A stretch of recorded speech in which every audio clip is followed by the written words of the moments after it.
it Almost going? 4. I was excited to fill in for you yesterday, and then I seen the game fall apart. I got sad. The Tuesday game? Oh yeah, Yeah. that group's actually been playing with me the longest, coming up 3, almost 4 years. We've done many campaigns together, so Oh, wow. so, so um, sure they'll be good. Just circumstances. Okay, so last week, more exploring of the wastes. Let's get you across to the Kellerman region. And so the overall arching thing is you're trying to find the city of lost names. So far, you've met an elf who's helping you to do that, Delamar. Delamar? Yeah, Delamar. And he says, given the information you've got from the Blue Phoenix Shrine, from Wakenwraith, and from the Sunwood Fortress, he might have some information about where to find the city of lost names. In the meantime, you met up with Clistrin, who welcomed you into Heart's Hollow. Fortunately, not a very welcome. Steele had some issues with somebody being mean to Gwyn, I think it was, messing with Gwyn. Anvar. Anvar was with Anvar. That got resolved eventually, and in an effort to regain trust, you agreed to go with Clistrin to a place called the Blue Moor Caves. You met a dwarf who almost fell you into a trap, and she asked you please help her reclaim her cave. And you met some residents of the cave who were all cramped in, and they were desperate for help. You decided to help, which brings us into Blue Moor Cave. We took on a bunch of Gricks, defeated them, one managed to get away, and that is where we'll pick it up. So, we'll say... Oh, we have all the right players there. Okay, so, Mighty Band of Adventurers, what would you like to do? I'll climb off the roof. Okay, sure. It's a spider climb, yep. Safely. Right. I guess we should venture deeper into the cave, right? Yeah, absolutely. Okay, so you notice just from your position there are steps going down, and let's get and each of these steps is about 30 feet down, so they're not trivial to navigate.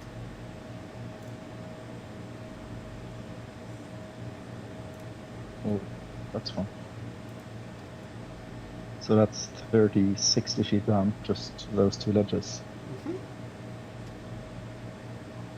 Fun.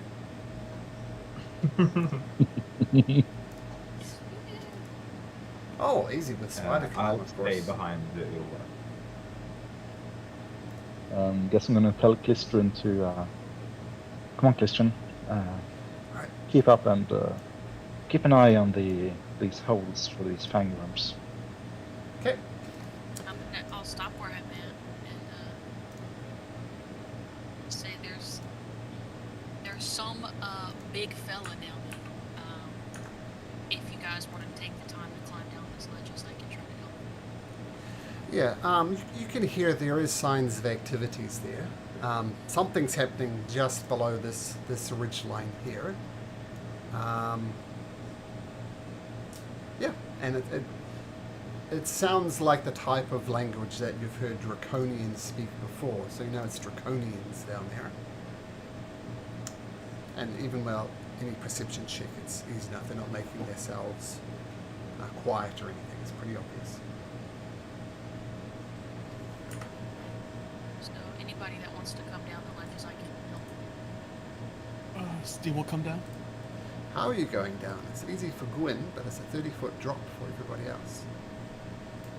I'm going to hammer a python in and rappel down with rope. What's the time on spider climb? An hour. An hour. Okay, so let's not worry about it unless you lose concentration. Yes. Okay, so you start hammering a python in. Mm-hmm. Okay. And tie a rope to it and rappel down. Okay, as you hear the sounds of the hammer blows echo around the cave, the the conversation of the Draconians promptly stops. You don't hear them talking anymore. Stop hammering. Okay. Stop saying. I'm gonna just kind of prepare my bow in case anybody starts coming up towards us. So Okay. I'll hold the neck to shoot a person. Okay.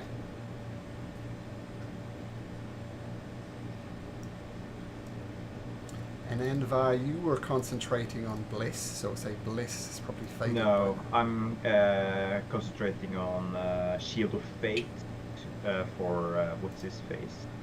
Cluster. No, it was for Yulva. You're married, remember?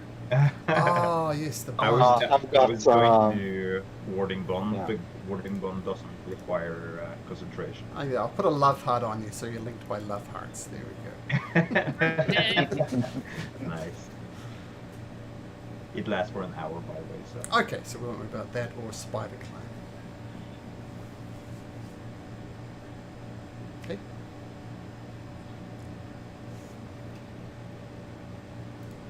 Gonna whisper. As far as I can see, there's no other way down.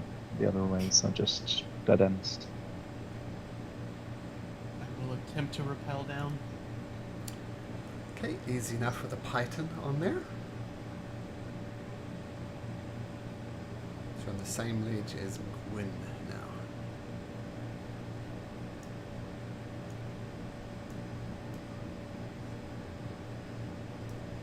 So the Python, is it connected to rope or something?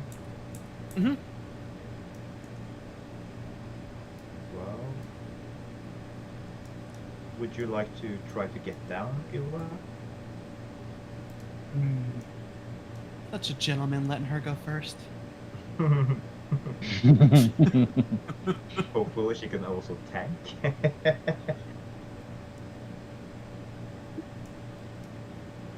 You see them scurrying out of your line of sight, Quinn. There's this one guy here who you can probably see who hasn't quite scurried out of your sight. He looks as if he's hiding though, but not doing a terrible job of it. Okay. I'm going to attempt. Well, no, I'll just stay here, but I'm gonna wait for everybody to at least get to the next sledge before I move down. Ilva's gonna start trying to rappel down. Easy enough to Or do. climb down. Yep, it's not a terribly difficult task. So Clisterin scrambles down the rope as well. So feel free to. Oh, you can leave your token. Well done, Christian. Gwen, We're just gonna follow when there's enough space. Okay. Gwen, I got more python. Should I hammer another one in? You.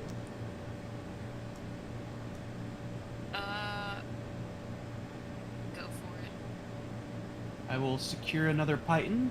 Bang! Bang! Bang! Bang! Bang! It goes in. Yulva, give me your rope. Oh, toss the rope. I have. I will secure the rope to the python, and I will do a mending where I place the python in to make sure it is very secure Sure. into the cliff.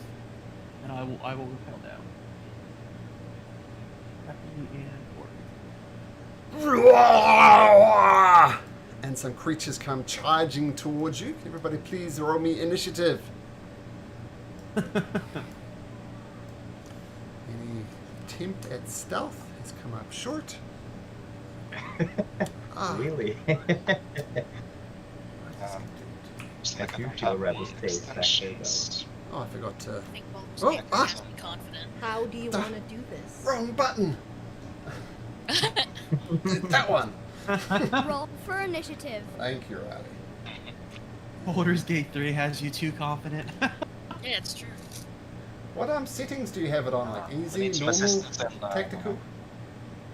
I have it on balanced, Yeah, me too. so just normal.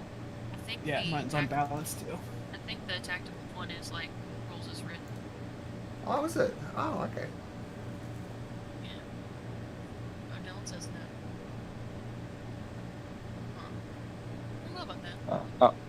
Malcolm, I got an 11. Okay, but, yeah.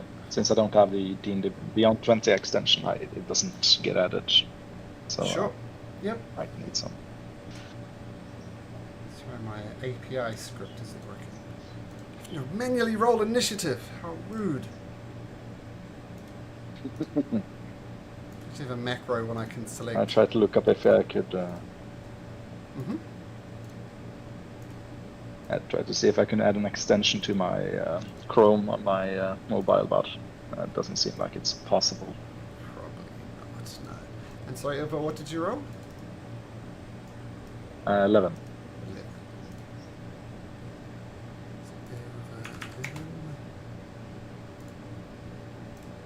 And I'll do these guys.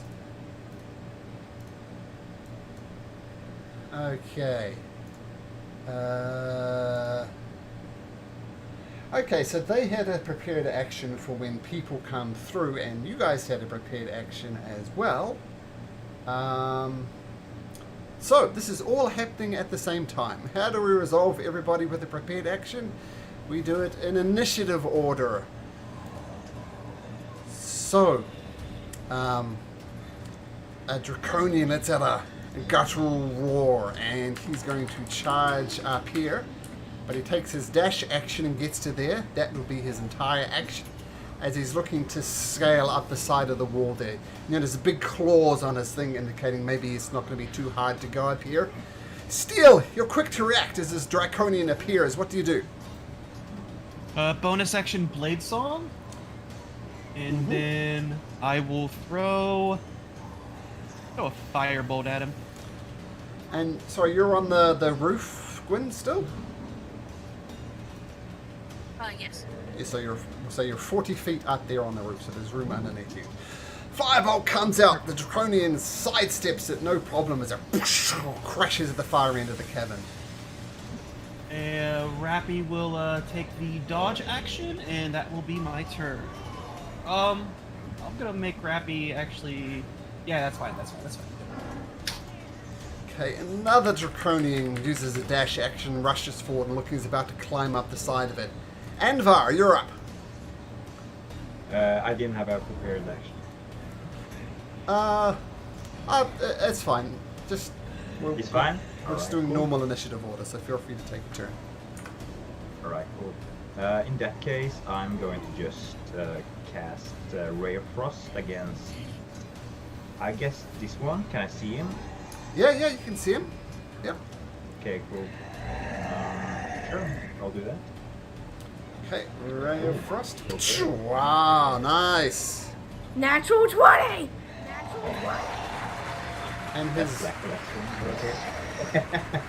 and his movement speed is reduced, correct? Yeah, quite 10 feet. 10 damage as the ice freezes around his feet. It brings up his claws trying to break it, but it doesn't get there.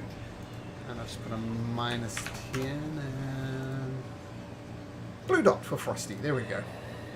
Okay, Gwyn, still 40 feet up on the ceiling. What do you do? I'm going to shoot this guy. Okay. Ah! Yeah, Arson's balance not quite in sync, and it just shoots next to him and misses. That's a miss. Okay. A second one. Same thing, just not quite getting it up. Click on that button that says re-roll when you're doing ability checks when you have inspiration on Baldur's Gate 3. That would be nice, but no such button. Are you playing Ilver and Tord, the Baldur's Gate 3? Oh, I haven't bought it yet, but I really want to. Waiting until I can get to my stationary computer. Yeah. I suggest don't if you enjoy your free Next time. Monday.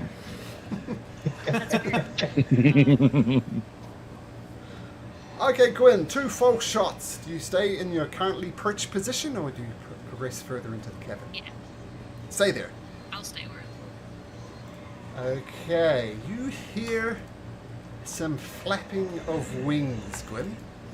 And you look down and you see the sandy bit in the middle. All that sand immediately gets kicked up And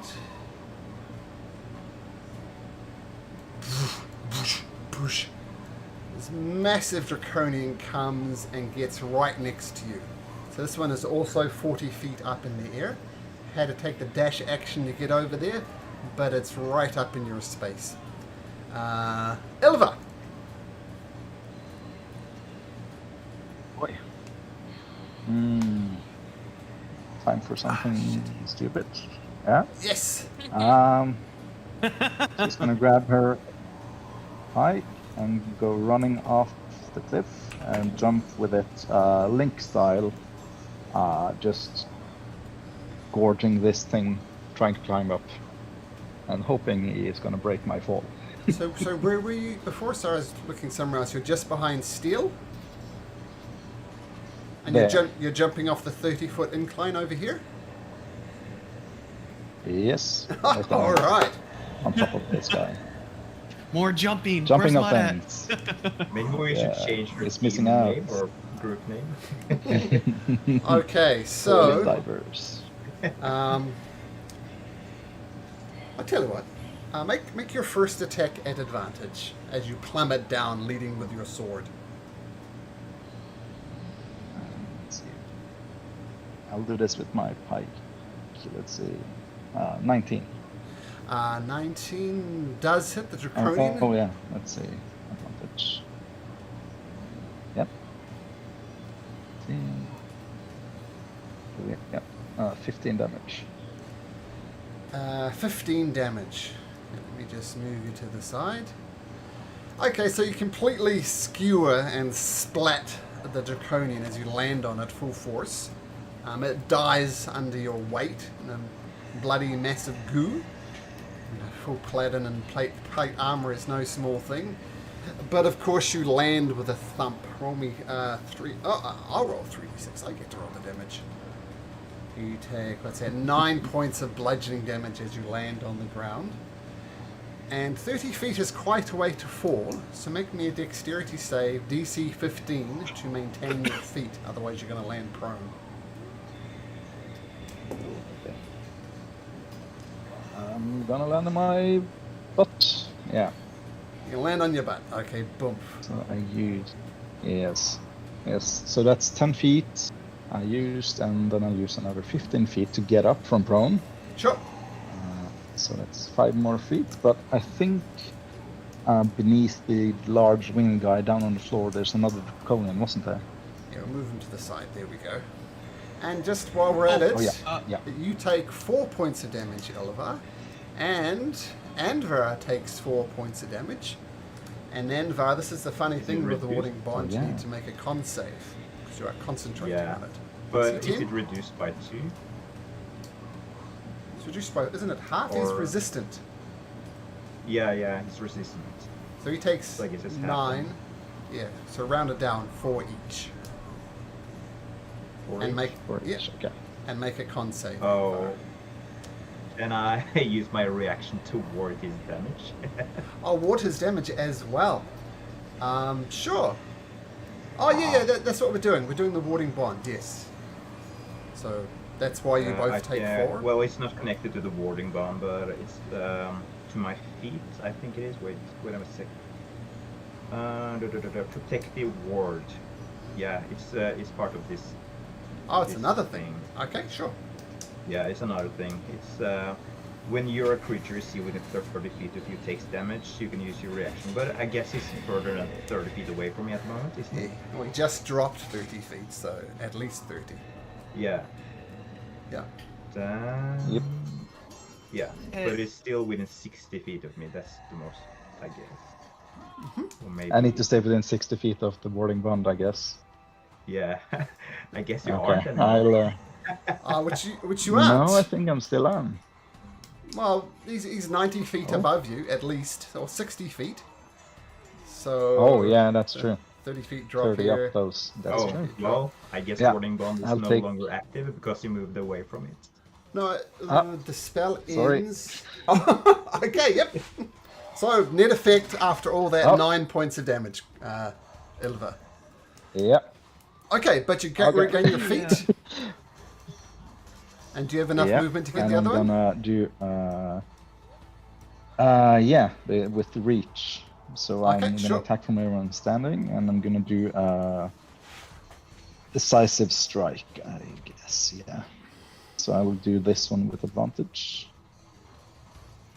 Let's see.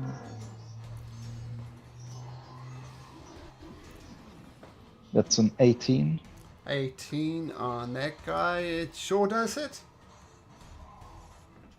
Yeah, that's 12 and an extra 2, so 14 damage. Cool. Jump down, hack onto him, and he recoils back in horror. Okay, and as the other one dies, it kind of throws around and releases this gas. Poof. I need you to make me a Constitution saving throw, Ilva, as the first one explodes in a puff of concrete-like gas. That's true. Let's see, that's 16. 16 is Oh, enough. was a Constitution saving throw. Yeah. Oh yeah. Yeah, 16. 16 is enough to avoid it. So you've seen it happen before. You resist the effect of that. Okay, nice. Okay. Yeah, that's gonna be my turn. You hear the flapping of wings once again. Draconian moves with quite a bit of speed as it flies over right next to you, Illiver. Lands on a ground. The thump and says, "You'll bow before." What's not Tiamat, but Tarkasus? Is that right? Yeah. Yeah, Tarkasus. Yeah. You will fall before Tarkasus before this day is over. And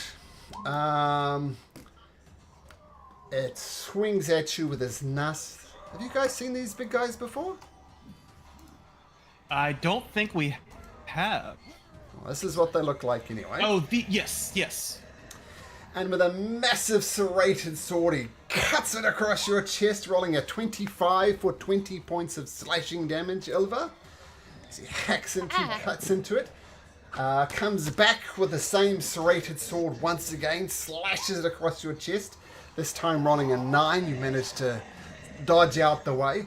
But as you're dodging out the way, it brings its tail around for a third attack, attempting to knock you off your feet. Rolls a 23, Ilva. I assume that hits. Hits. And it Yes. whacks into you, knocking the wind out of you for 10 points of bludgeoning damage. And please make me a strength saving throw.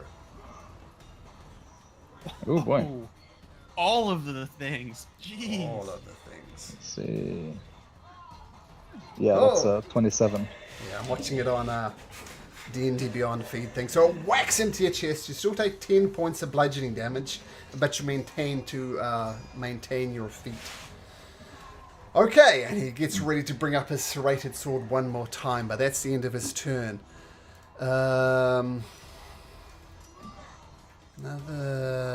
Let's go take a 2, 3, 4, 5, 6. 1, 2, 3, 4, 5, 6. Another Draconian approaches you, but once again, not quite enough to get through to you. A second one of these big guys.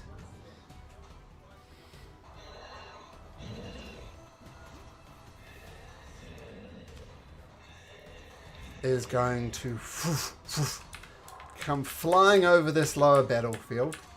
Gets within your space, Gwyn. You could take an attack of opportunity if you like, as it flies past you.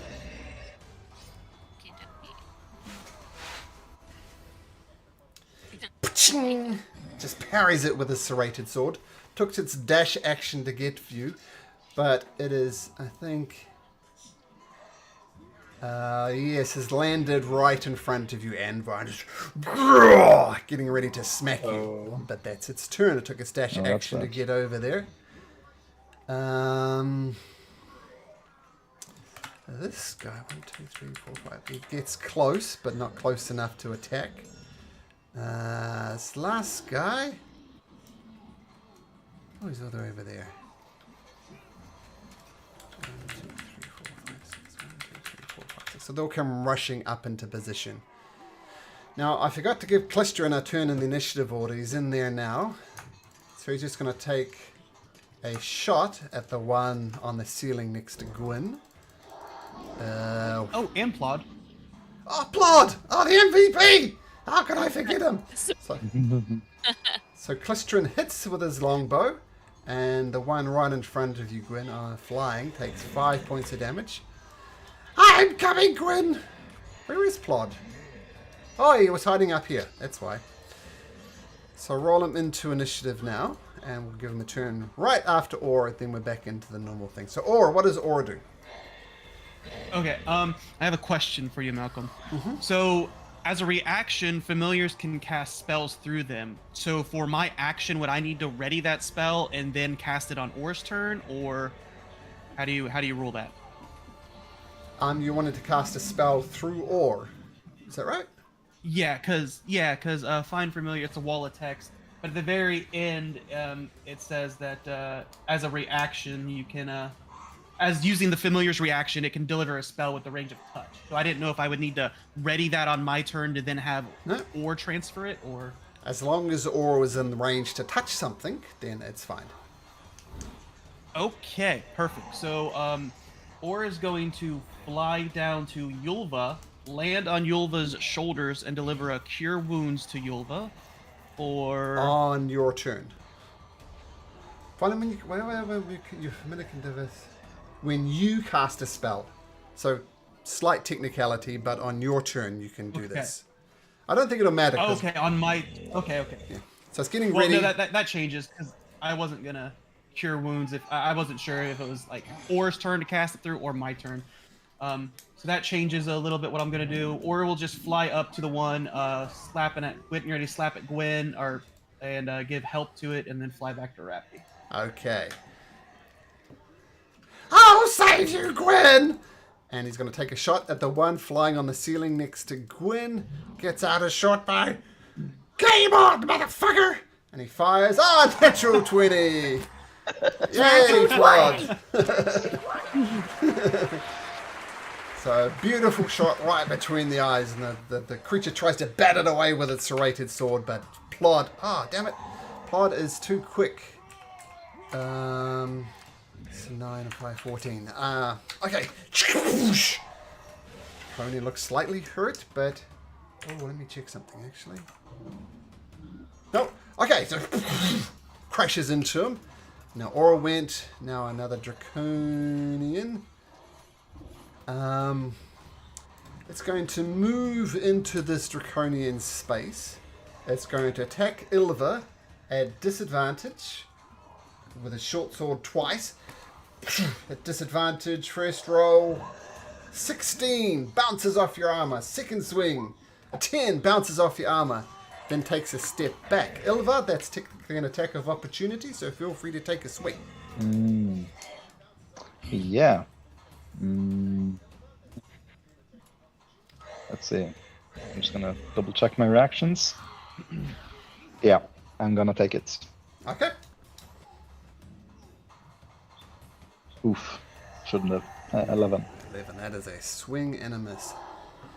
And what are your hit points, Christian or Ilva, so I can just keep your token up to date? Oh yeah, 28. I tried to change them myself, but I gotcha. yeah. Just so the other old tablets. Yeah, just so the other PCs can see it. So it jumps into space. It misses you. You miss it, and that's its turn. Steele. Okay, this changes a little bit. Let's see. Let me get this. Okay, so this guy near Gwen is 40 feet in the air, you said, right? Yep. Ah, Okay. so this And text shouldn't because have been they're- at disadvantage because he's in the air. So he's right there. But everybody missed. I forgot he was in the air. Yep. This guy's well up in the air, And right because- next to Gwen. Okay. And because they're large size, that means they're at least 10 foot tall, right? Sure. Yep. Big boys. Okay. Because math, so this is why this matters then. I am going to cast a fireball, but it's going to be 20 feet in the air. That way it's going to hit this guy, and because it's a 20-foot radius, so the dome of the circle should go down and also hit these two guys as well.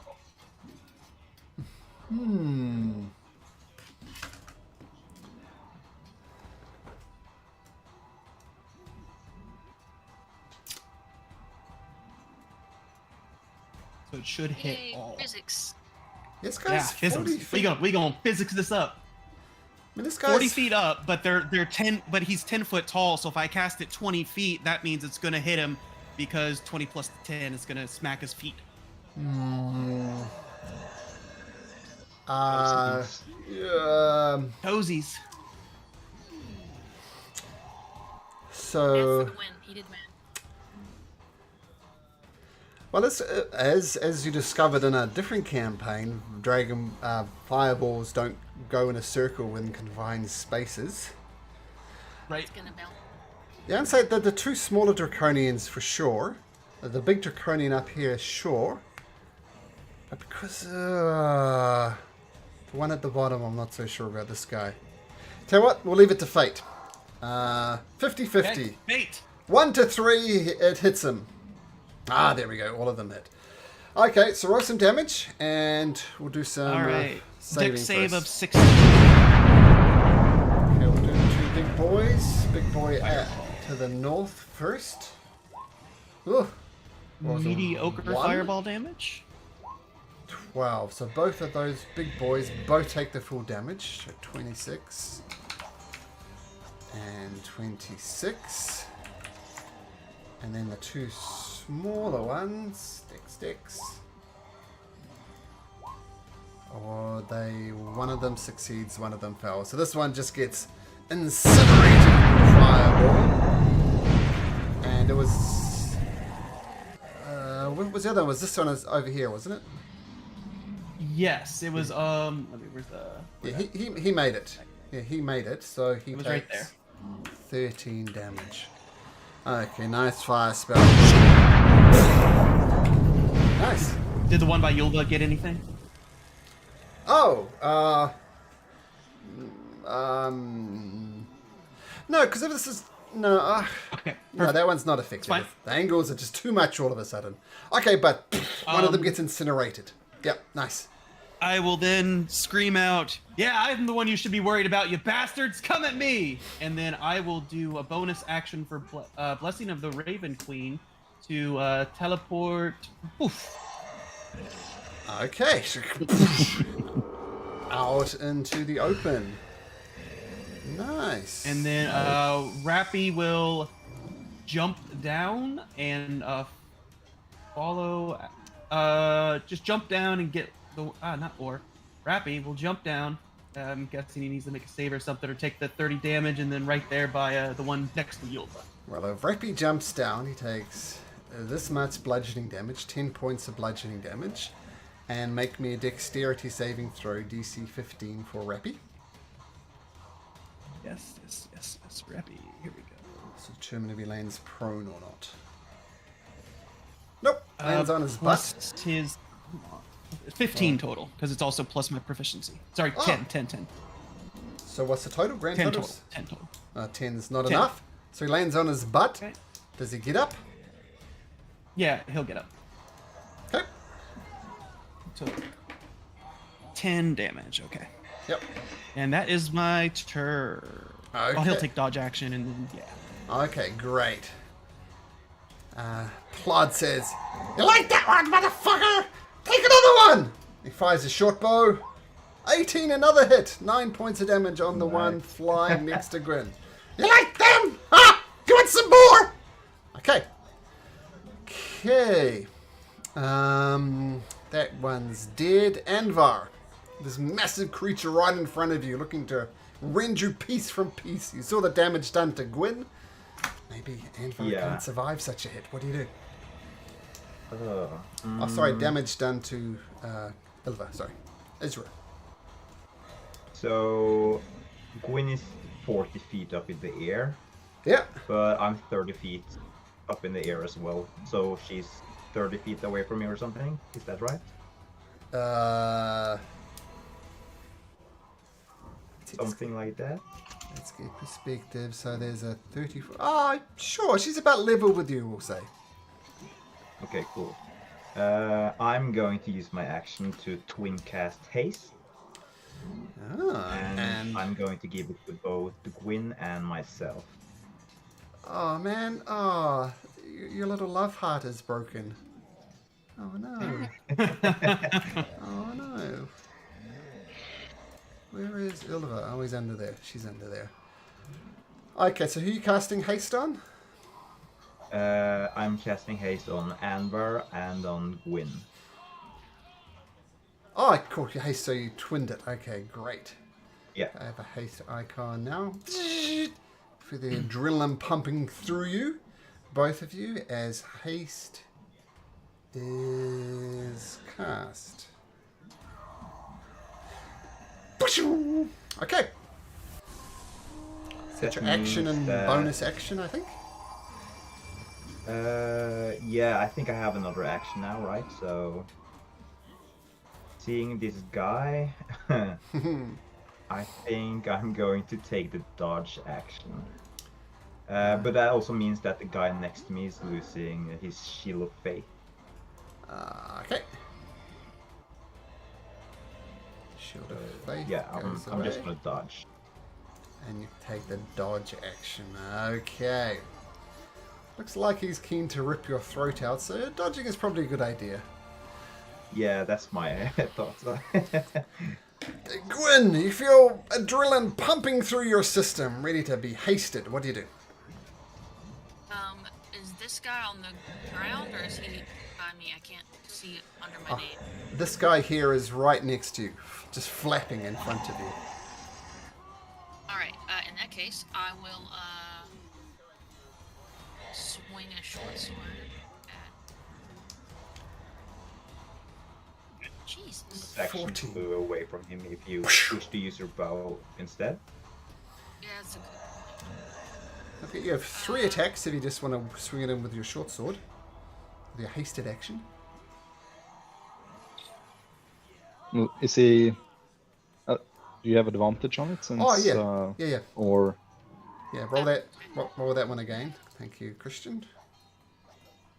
Oh my god, I just don't know what to say to you anymore. I changed my dice and everything. That doesn't work. Okay, You're surely doomed. Yeah, okay, fine. I'll just swing it for my second one. Yay! That one hits. And it's a... then, Well, hold on, because that's a beautiful hit. And he cut through him, and he falls from the sky. Oh, what's he going to land on? Ilva, make me a dexterity saving throw. oh, no. What about the draconian as well? Yeah, Because it's a yeah. large size. Let's see, dexterity saving throw. Yeah. Yeah, Can't. that's a 10. Okay, it's not good enough. Let's roll for the draconian. He rolls a 5. So it's at least 3d6. But he's a big boy. I say 5d6. As he Oh no! this massive draconian falls from the skies and poof, so 12 points of damage. That's enough to squish the draconian. So the draconian goes down. So 2 draconians and half a Gwyn and half a Ilva and 1 swing Gwyn. Nice. And then, so that was my regular, That's your first attack. Yep. 2 attacks. Yeah. Because that was at advantage, remember? So it's just your first attack. Oh. Oh no, you already missed once. Missed twice. Yeah, Yeah, so that's your this- second attack. Yep. Sorry, as you were. Yeah, so now my hasted attack will be to this guy. Come on. Is that still an advantage? Or... Nope. Okay. Just the first one because of Aura's attack. And 14, it just crashes off his. He's got a shield. Nope, just crashes off his thick metal, almost metal-like hide. And as the draconian lands next to you, Gwyn, another puff of stony dust comes up. Make a Constitution saving throw, please. Oh, me? Yep. No, you don't need to do it, Gwyn. Just because of the smaller draconian lets out the puff. And let's have a look at Ilva's 12. Ugh, that just makes it.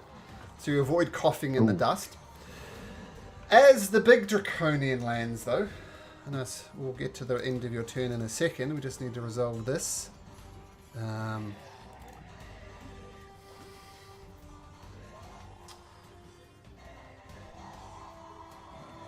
So this creature, sort of a ghostly spirit erupts from it. And it looks absolutely terrifying. It starts letting out this shrieking sound. And I need everybody within 10 feet of it. So not you, Gwyn. Oh, and actually, as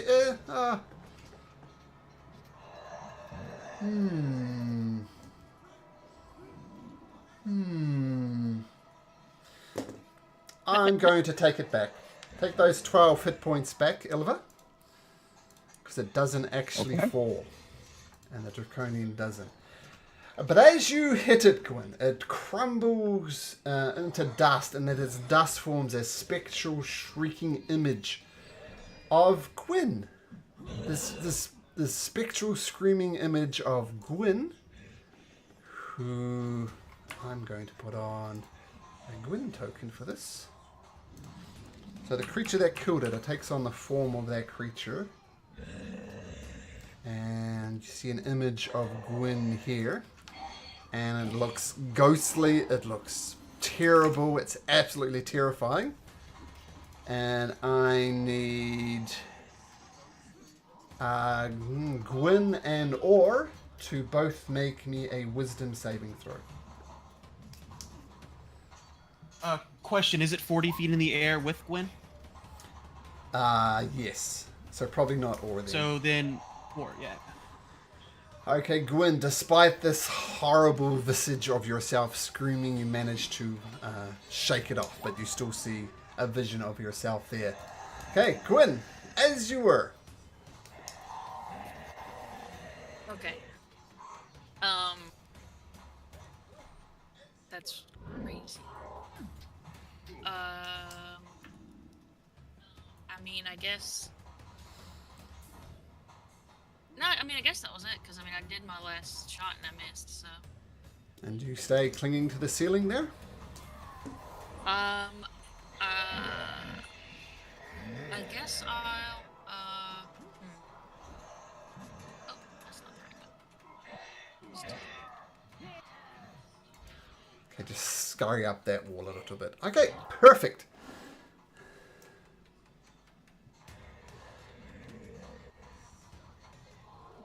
Okay.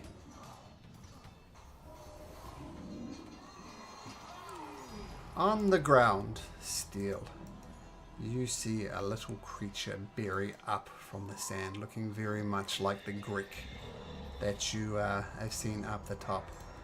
And it scurries over right next to you. But that will be its turn. Cliston says, "For the love of God!" And he gets out... What does he get out? Cliston, come in. There we go. Anvar, stand with me. We can take out this fool. This massive creature towers over top of you. But he is confident. And he makes 2 swings with a short sword. First one, an 11. Second one, and also an 11. So he misses twice. Shit, he says. Ilva! So this massive creature engaged in melee. 2 of them, in fact. What do you do? Yeah, I'll go for the bigger one, and I'll do a precise strike. So I'll roll the first one with advantage. Sure. 26 hits. See, yeah. 14 damage plus d8, so that's extra 2. Got it, so 16 damage. And should I do it? Yeah, I'll do it. I'll use a bonus action to do a demoralizing strike because I hit him. Okay. I'll attempt to frighten the target, and he has to make a wisdom saving throw or become frightened of me.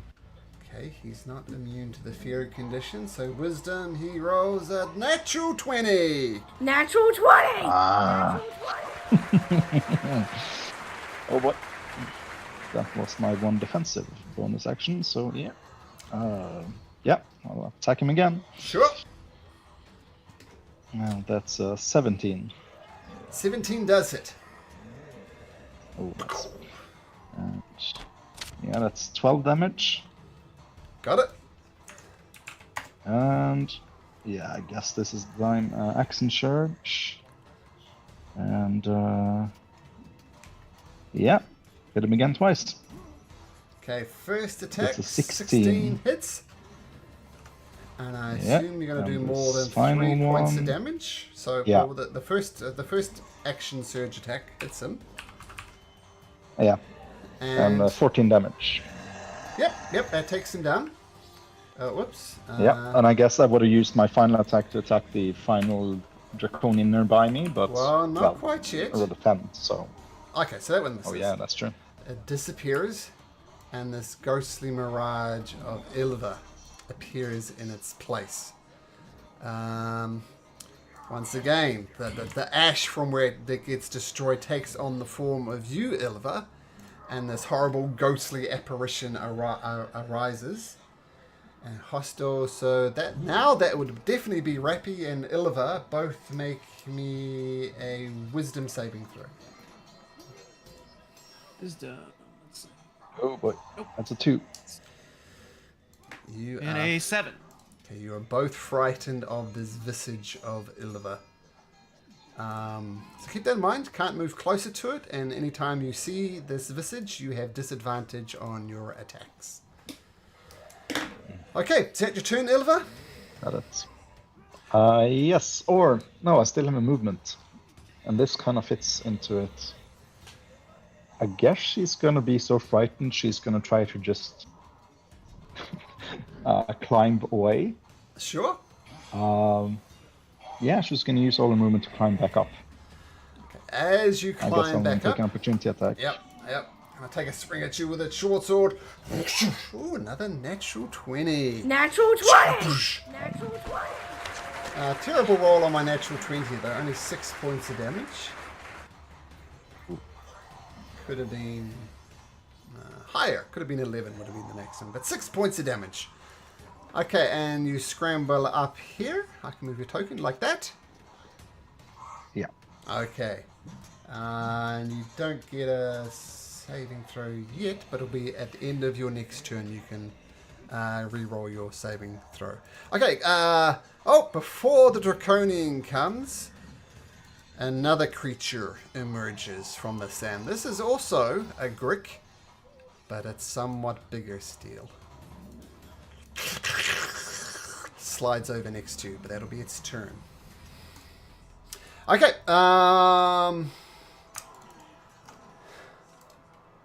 this creature says, "Your puny magic will not stand against the power of Tarkasus."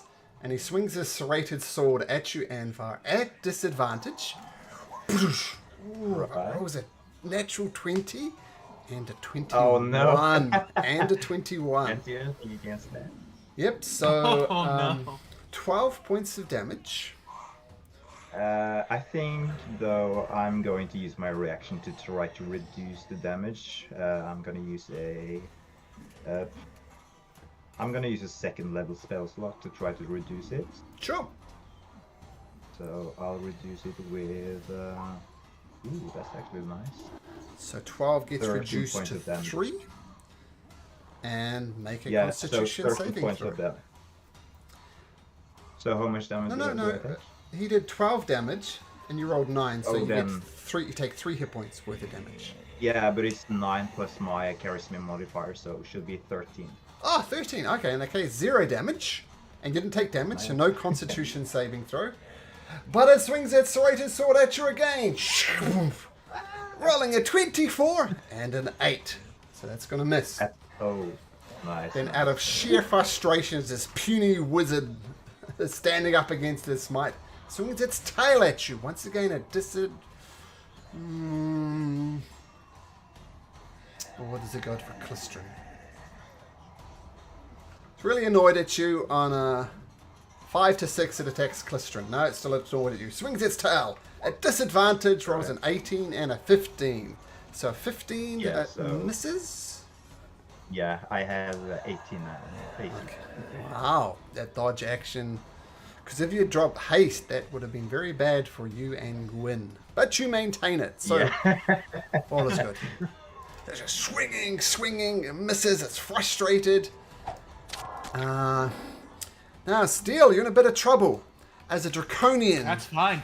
further surrounds you. Swings its short sword at you twice. First one's for the 6. Second one with a 13. Switches, misses twice. This guy's dead. You can get out of initiative order. And this guy fully surrounds you, Steele. Swings its short sword once for 17? 20. 20, okay. And a 9. So a lot of action, but nothing actually hits. Oh, I forgot to do this one. Okay, or. Gonna fly up to give help to this guy up here that's attacking Anvar, and then fly back down. So the one attacking Anvar at advantage. Okay, got it. And then don't forget floods after or. Yep. I just had to do a bit of quick reshuffling of stuff. So advantage on this guy. Oh. Do There, I plot see for- it. Rolled a minute. plot. Flood 17 now. I see it. I see it. Yeah. And I forgot to bring this guy out last round, but a third Grick appears and Bring it on! shuffles over here. And now we're back at the top of the initiative order. There's 22 for that Grick, and the Draconian next to Ilva. Ilva, oh no, you're up the top there. It's going to turn around and attack Rappy. Too many Ilvas on the battlefield. Attacks Rappy. First short sword attack. A 5, that's a miss. Second short sword attack on Rappy is a 14. Does that hit Rappy? I'm checking here. 15. Okay, so just clang, clang, clang off his arm. No good. Steele. It's fine. I can do this all day. And what are we doing? Can't do anything like that because then my concentration and Gwen will fall. That would be bad. Oh, good point. Okay, this is what we're gonna do. We're gonna do second level in a 30-foot cone. Use the new tools, Doug. Nah, get rid I of was seeing that, but I don't. So go to the measuring tool and Yes. click on, make sure it says cone, Yep. and then just click on yourself and drag the cone around. Is it always gonna be a 45 degrees for cone? I think so. Pretty sure it's 45 degrees. Yep. Oh, that's okay. So just drag it till it says 30 feet and then kind of shuffle it around. Nice.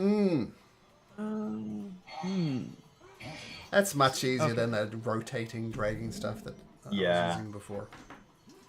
And it looks Yeah, cool. it'll get these two. That's fine. So we'll smack those two with a Rhymes Binding Ice. I mean. So I'm gonna need a con save of 16 from both of those, the big guy and the little guy. Okay, let's do the big Grick first. And was it a con save? Con save of 16. Let me just check stuff. Just got no resistances or anything. Doesn't. So con save, was it 16? Yes. Or was it 21? And the smaller one? See? Succeeds. Come here, smaller one. The smaller one, con save, no modifiers on this, rolls a 9. So the big one makes it, second one succeeds. So the smaller one takes 13 cold damage. And the smaller one's move speed is reduced to 0 until it uses its action to break away the ice. And then just half damage to the big guy. Okay, so this guy, put the grappled thing on him just to imply that he's wrapped up in this ice. And the big guy takes 6 damage. This Oh. guy here. That guy. Yeah, because Oh, I only sorry, got those sorry. two with the cone. I couldn't. You're right. You're right, did it on the wrong one. So undo what I just did. And the big guy takes 6 points of damage and is free to move. Okay, nice. Blast of cold energy as a Grick tries to snap out of it, but is bound to the ground. What do you do? And bonus action, Rappy will attack the Draconian Sure.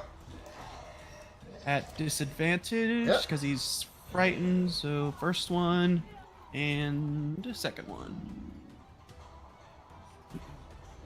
25. Disadvantage, yes. 12 misses. So, whoosh, a miss. And now, I'll just keep egging them on. Come at me, you bastards! Leave them alone! wisdom saving throw for Rappy to try and break free of this horrifying visage of Ilva. Natural 19. Natural 19, unafraid.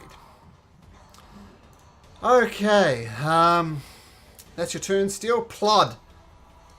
Anvar, I've got you! I killed the one on Gwyn! This motherfucker is next! Pachoo! And it misses. Shit! I got you back, 23. bud! No, the rapid help action, so. Ah! Oh, take it down together, Anvar! I'll soften him up, you finish him off! Anvar. Right. So the first action is going to be to take the dodge, of course. Sure. And Anvar's going to answer what the dragon thing said earlier. Mm-hmm. He's going to say, "You're a fool. You can't even damage me, a mere wizard, with your strongest attack." And then I'm going to cast Toll the Dead against him. So he has to make a wisdom 15. Okay, so wisdom saving throw. It's plus 2 to this. That was a 12, so you told the dead will hit. That's nice.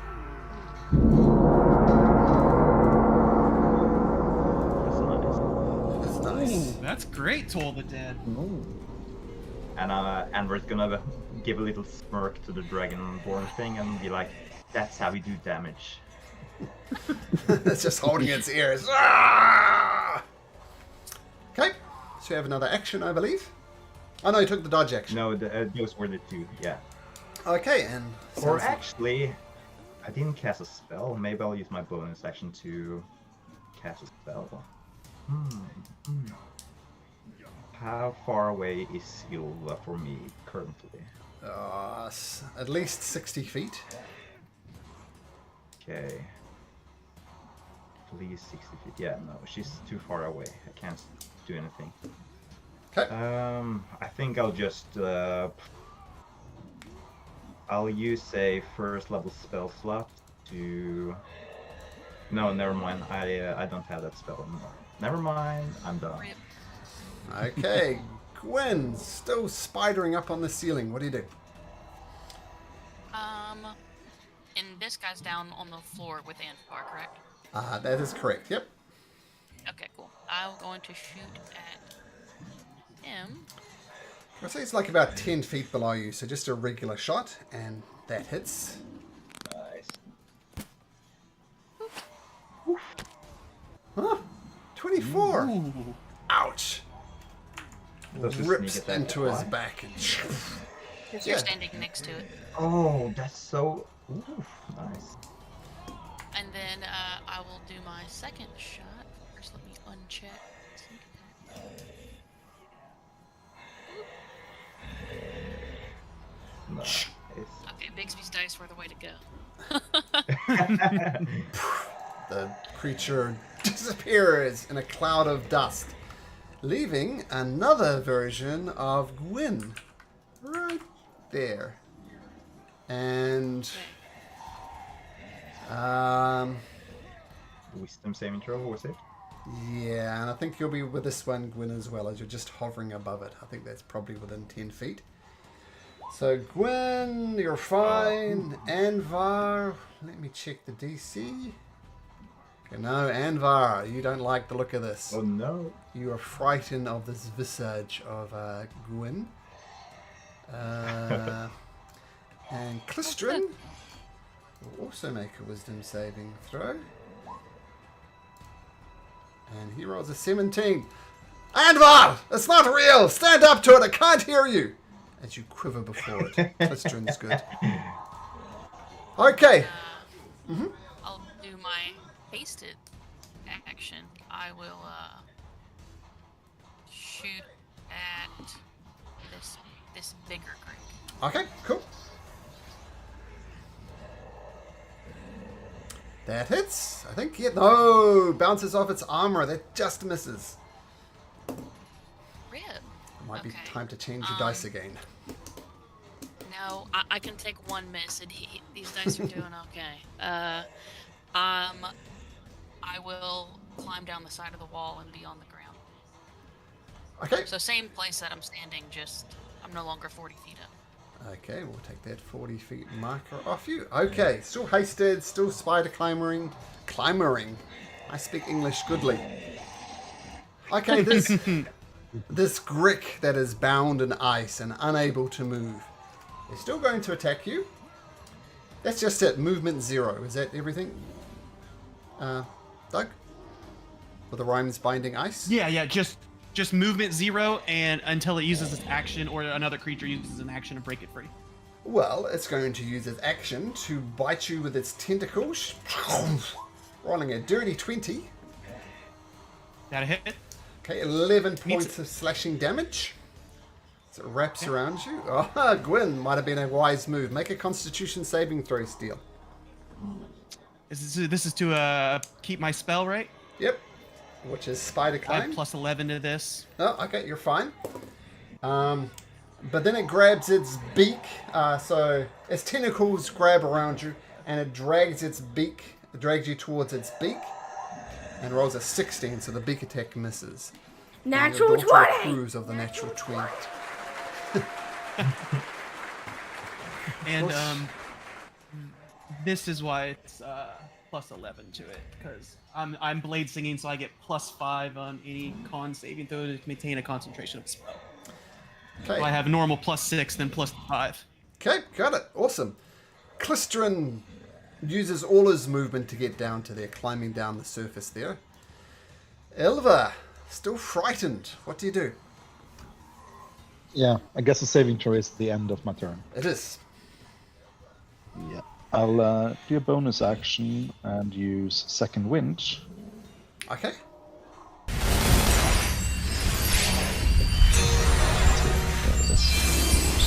Manually.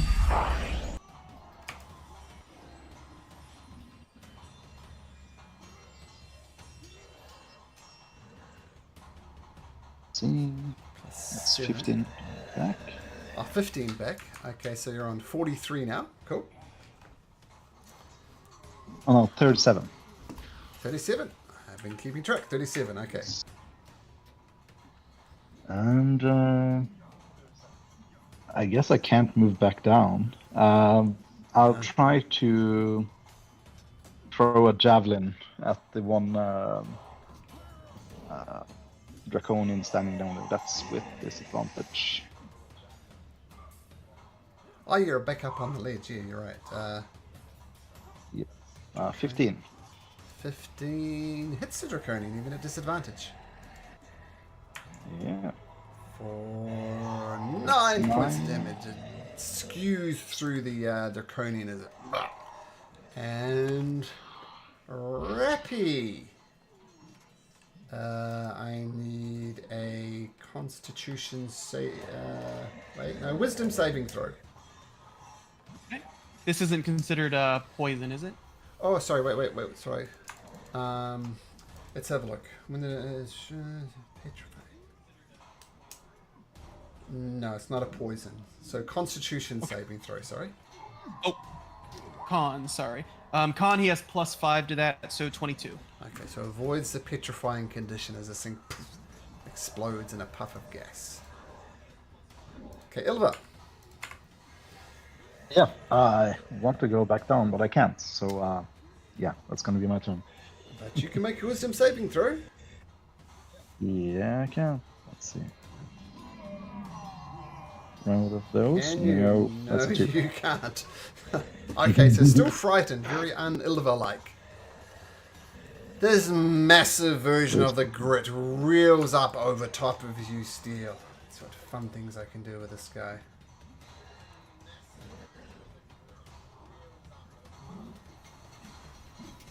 It's going to start swinging its massive tail at you. Rolls a 22 as it thumps into you for 6 points of bludgeoning damage. And You got nothing. and then its tentacles come and try and wrap around you. Rolling a 25. That's 19 points of slashing damage as its tentacles, and it drags you towards its beak, which tries to take a big bite out of you. And it rolls another 25 for another 14 points of piercing damage.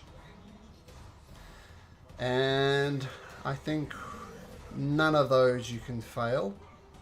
DC is 10 on all of those, so concentration's maintained. Took a bit of a battering there, bud. It's fine. Come at me. Okay, well, it's gonna come at you. The Draconian comes at you. Swings its short sword twice. AC 29. And the second swipe is a 13. Both of those miss. The other Draconian next to you does the same thing. Swings a short sword twice. One's a 15. One's a 22. So the last hit from the Draconian hits for another 5 points of piercing damage. And still maintaining your concentration. Although I see your hit points, your concentration might not last much longer. Or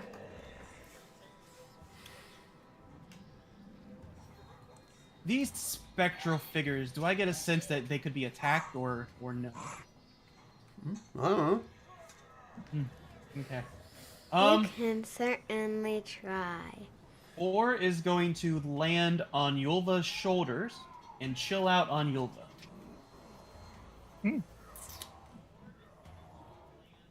Okay. That's it. Oh, no, that's not within... I was wondering whether you're within 10 feet, but you're 30 feet up, so you're good. Okay, the Grick. And another Grick shuffles up next to you, Steele. And... it goes to wrap its tentacles around you, rolling a 9. And since it misses with its tentacles, it can't attack with its beak. So you're still surviving. Now it's your turn. Okay. Yulva, are you above or below half? I'm Above? above half, yeah. Okay. Using Or's reaction, I will cast Cure Wounds on my turn through Or, so it's, talons kind of gently start to, massage your shoulder like a cat making biscuits, and a 3rd level Cure Wounds through Or for 20. 20 Oh, points wow. of healing damage. Wow, nice. And then... yeah, I'm gonna yell out as a free action, it's a dead end down here, I got him busy, get out while you can! Okay. And that is it. Oh, Rappy, I forgot. Bonus action would come down here and take a little attack at this guy here. Sure. And just say to Gwyn, since she's right next to me, like, the idiot healed me. He's trying to sacrifice himself. We gotta help him. 18 hits. For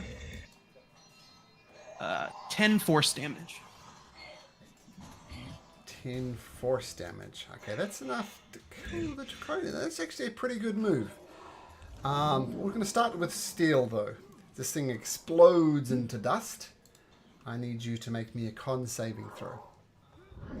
And this is normal, not to for concentration, Yep, right? just a normal con save throw Okay. to Where avoid do you turning to stone, and you do. Same for Rappy, please. Con save. 13? 13's enough, and I need to do it for the 2 Gricks as well. And his draconian buddy. Oh no, he's immune, but the little Ah, guy is not. Oh, they they both start looking. They are starting to turn into stone. So I'll just mark that. Okay, well that's interesting. Okay. Claude, is all the way up there. He doesn't hear a thing you're saying, Steele. So, but there's not much he can do. But it is, I'm coming, Steele! And he gets down to there as he climbs down, but that will be his full action. Anvar. Yeah. So, Anvar's probably gonna be pretty useless this turn, but yeah, he's scared, and even though the ghostly figure looks like a Gwyn, he's pretty sure it's not Gwyn, so he's going to first cast Ray of Frost against it. Even if it does anything, that's cool. If it doesn't, At disadvantage. cool. You're shooting at this specter? Yeah, it just passes right through. Okay. Either way, he's gonna cast Toll of the Dead. Toll the Dead against it also, because he doesn't really know what to do, and then he's gonna end this turn there. Yeah, no effect. But at the end of your turn, you can make me a cons. Sorry, what saving throw? Yeah, wisdom saving throw. DC's 14. Ha! Meets Wow, it, beats you it. ordered it. You want a 14? I gotcha. Alright, so you are no longer frightened, but that happens at the end of your turn. Right, yeah. Gwyn, you hear the plea from Steele. What do you do?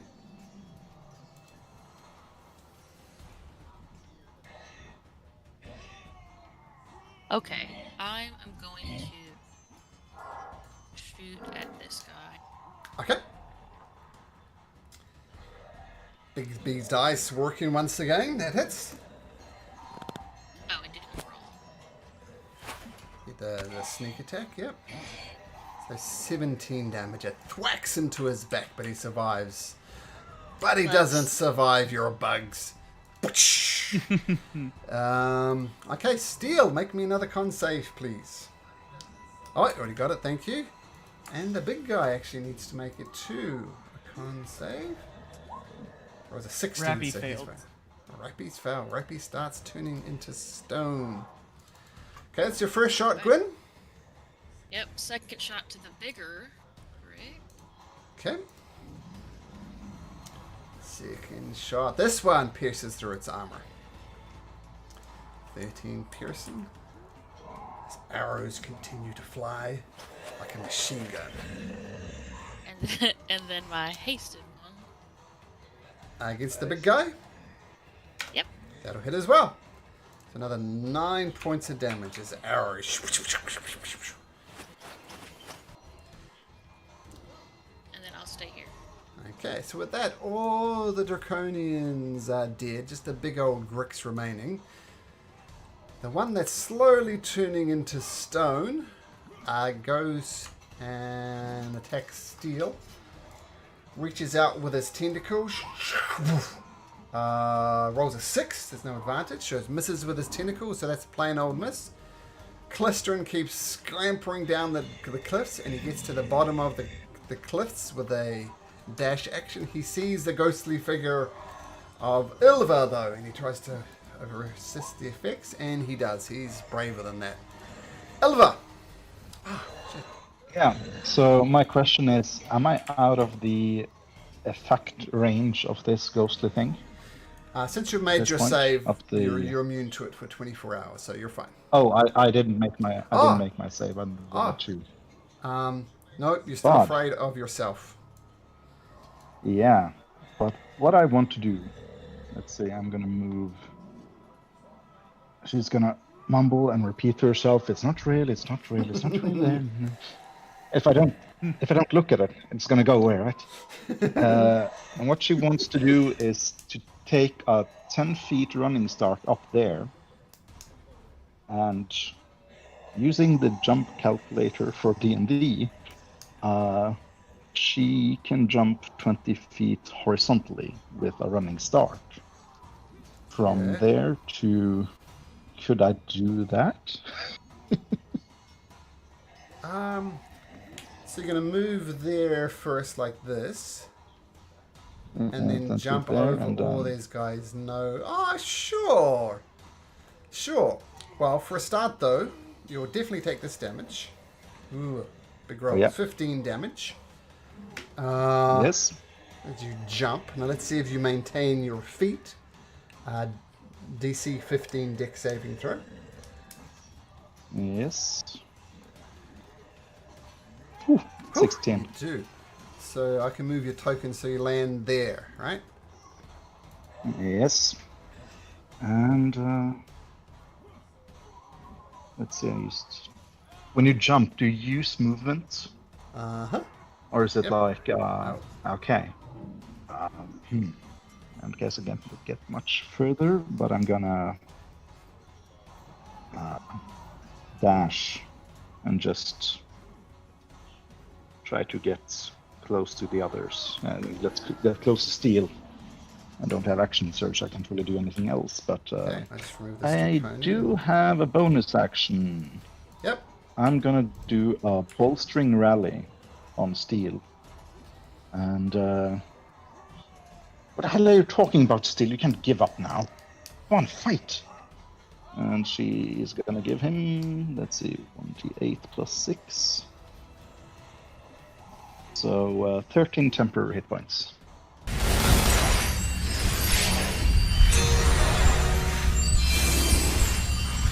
Okay. That keeps you away from getting knocked out. Oh, let's see what happens. The Grick Alpha. And you're on the ground, right, Gwen? Just to make sure. Yes, I am. Okay, cool. So even if Spider Climb falls, it won't be the worst thing in the world. Okay, so swings at you with its tail. What was it? 23. 8 points of bludgeoning damage. You're about to fall, but you hear Ilva's words for you to stand, and stand you do. So the temporary hit points are keeping you up, I believe. And it reaches out its tentacles. Natural 20! Natural 20! What's your max hit points? Max is 76. Okay, well that's good, because you take 49 points of damage. Holy shit. So not even the temporary hit points will save you there. So Spider Climber's gone, of course, Gwyn. And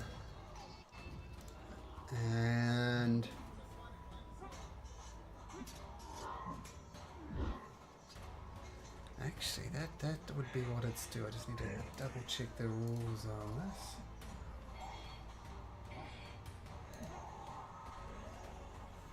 Okay. Oh, Christian, I seen that. Yep. Not the wisest of leaders. Come on, give it to me, Malcolm. You won't. It's gonna eat you.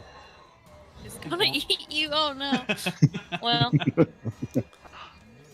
I'm going to say, because as part of its natural 20 and doing absolute massive damage, was grabs you with its tentacles and it throws you into the sand over here. As a child, I had a great fear of this substance until I realized it really doesn't exist. Quicksand. Doesn't exist in the world, but it does exist in D&D. You Oh, immediately shit. sink 3 feet into the ground. So you see half of Steele popping up and half of Steele in the quicksand. Then it swings around to you, Ilva. Actually, can it do this attack since it didn't hit you with this tentacles? Or this... No, it can't.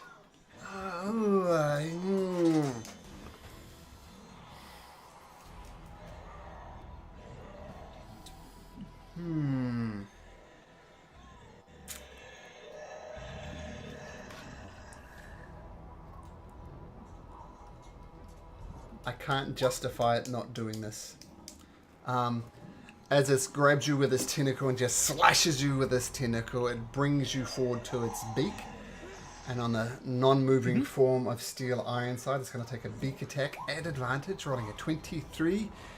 You fail 2 death saving throws, and you get thrown into the quicksand. Okay. Okay. Oh boy. Or can still act. Yeah. What does or do? Or can still act. So or would fly. What in the world? Oh, sorry. The calculator turned up in the bottom right. It threw me off. I'm used to it being on the token itself. We'll fly to this one here, do help, and then fly up to Yulva. Okay. All right. Turn order is not in your favor as well, Doug, but we'll get there. It's fine. Okay, so this creature is slowly turning into stone. It'll happen at the end of its turn if it does happen, but it reaches out to Ilva with its tentacles, rolling a dirty 20 for 9 points of damage. Yep. And then, because it hit with his tentacle, it drags you towards its beak and rolls a 13. So that's a miss. It's a total of 9 points of damage. Yes. Got it. Okay. So, Doug, I see your privately rolled thing. So, I know what's happening to Steele. Doug knows what's happening to Steele. Is Steele dead, is he not? Oh. Plod. Plod scrambles down here, but he needs his dash action to get there, so that's his turn. Anvar! So I'm gonna use my dash action as well. So 15 feet to the edge. How many feet to get down? 30. 30, so you can use your dash action to get there. To get down? That's Nope. 45 feet, right? No, because you had to get down this first. You're on up here, weren't you? No, I went into the corner. Sure. There. Yeah. So dash action to get there. So, Yep. yeah, so 45 feet, I guess, and then 50 feet. Okay, cool. I can finally see stuff. Or you're super fast, so. Yeah, can I use my dash action again? That's Sure. the question. As your bonus action. Oh, as really? your, Cool. As your hasted action, yeah, absolutely. Yeah. Oh, you maybe don't need to, because your speed is doubled, don't forget. Oh, is it though? Because you're hasted, so you get 60 feet as your base movement at the moment.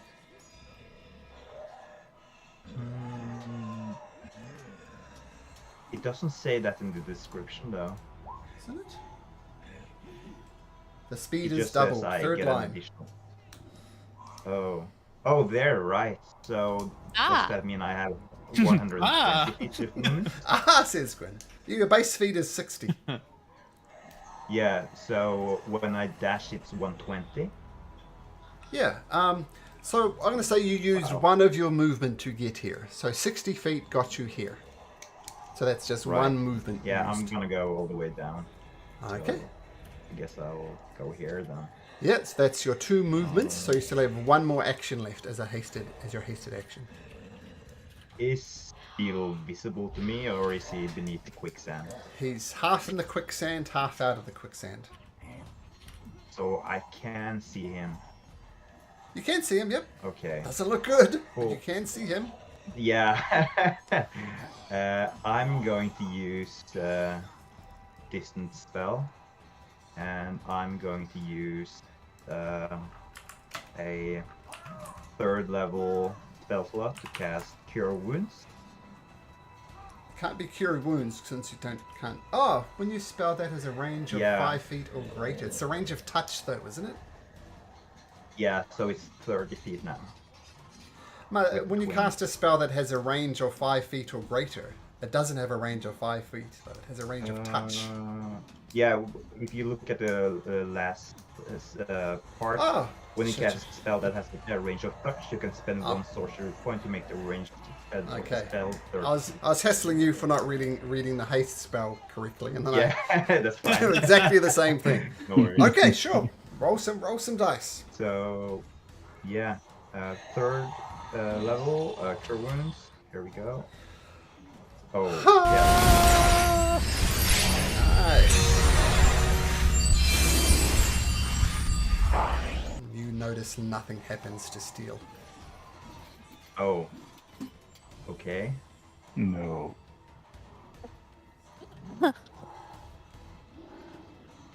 Well, Anwar's gonna be confused. And he's gonna be assuming that Steele is gonna get up at some point. Maybe it's just a quicksand, you know? Keeping him down at the moment. It's hard to say. And yeah, that's Anwar's turn. Gwyn, remembering your movement speed, what do you do?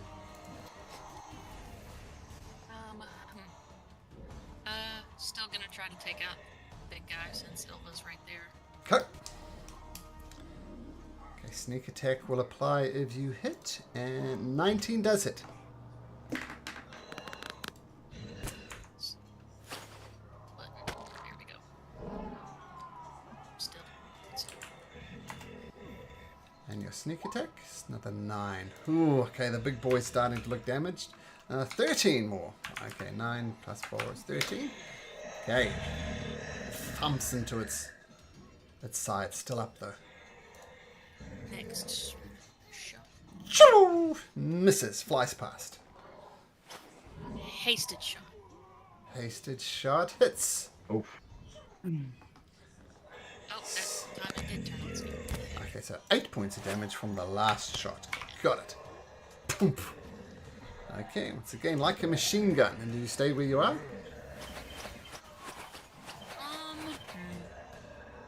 Yeah, I will. Okay. Oh, wait a minute. Oh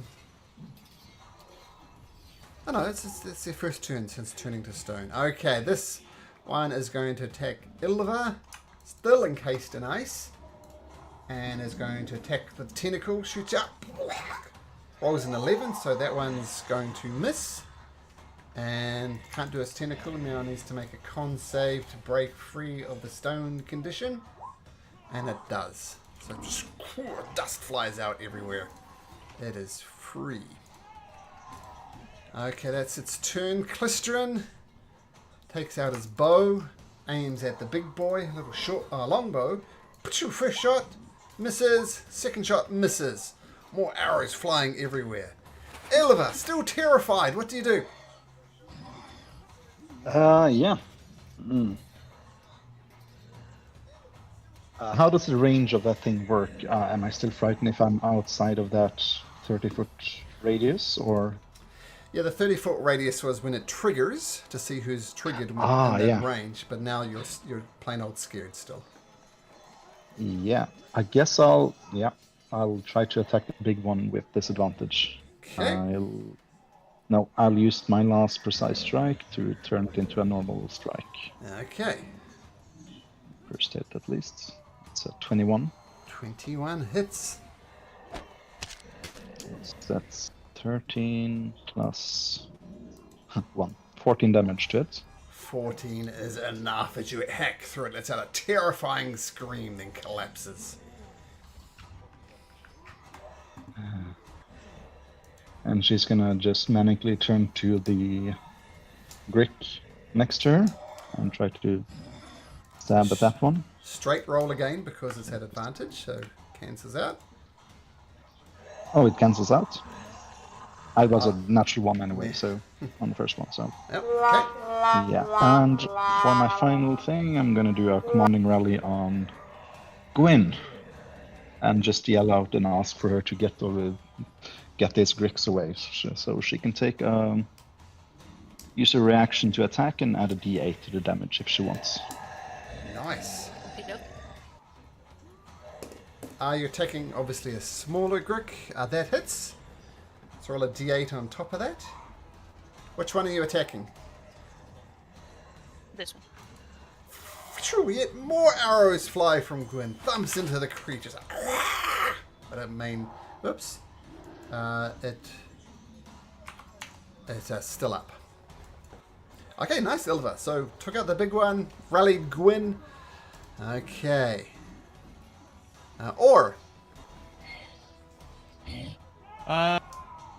Help on that one right there, and then back to Yulva. okay.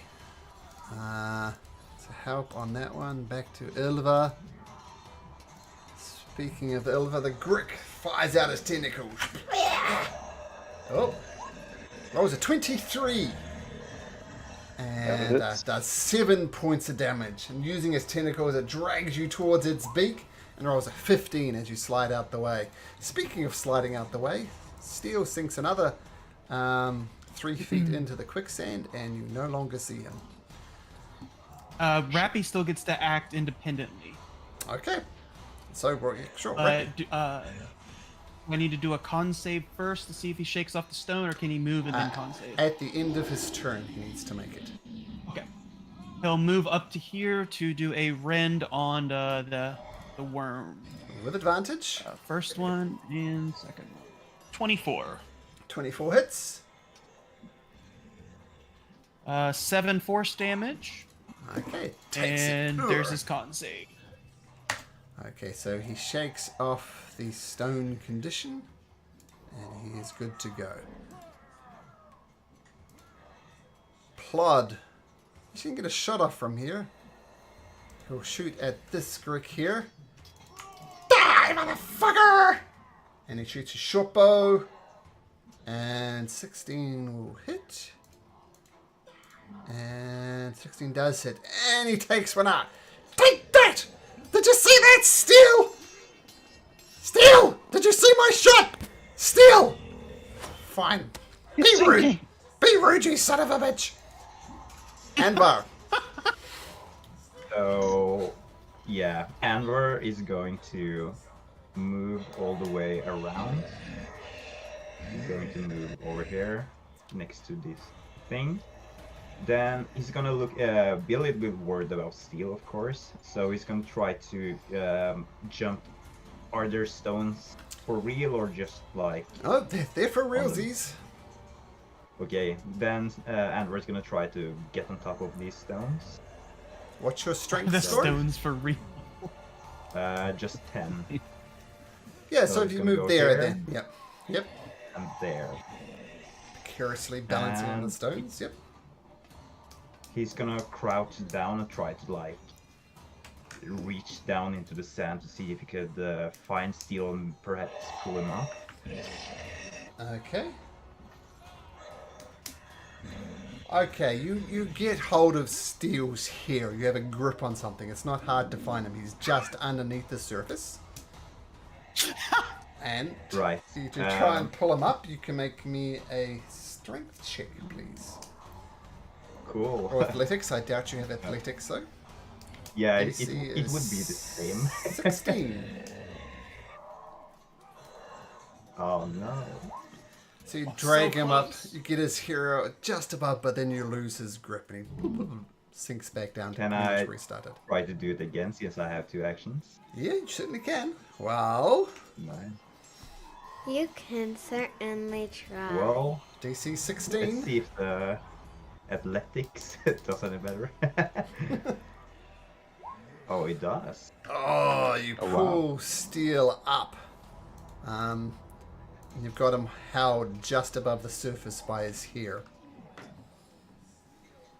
And I'm just gonna say, Steele's not moving, guys. I'll try to cling to him for now, but it's kind of hard in the quicksand. Yeah, so you grab him up by his hair, then you kind of hook your arms under his shoulders, so he's at least his head is above the water now. We'll see how that Right. goes. Okay, so that was 2 actions. You still have 1 action left, don't you? Do a hasted action? No, I just have 1. Have the 1 action, normally. Oh, okay, sure. So that was your hasted action to try and pull him up. Okay, Yeah, Gwyn. right. Okay.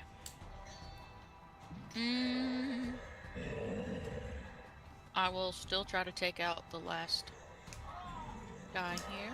Sure. That hits. 10 sneak attack damage as well. Oh, yeah. Probably some bugs too. So 15 and... almost takes out the Grick as another arrow thumps into him. Well, second arrow. Rip. Nope. Third arrow. 14 hits. Gwyn. How how do you want to do this? Nice. Third arrow is just gonna go right through his little beaky mouth. Okay, we're going to maintain initiative order as this guy here is in a mess, and we'll see how that pans out. So Gwyn, that's Okay. your... Yep, okay. So scuttle over there. Staying out of the quicksand. Great. Clistrin dashes over here. Ah! Get him out of there, Andvar! Get him out of there! Ilvar. Okay. Yeah. There's not a lot of space on top of that little rock outcropping, is there? Nope.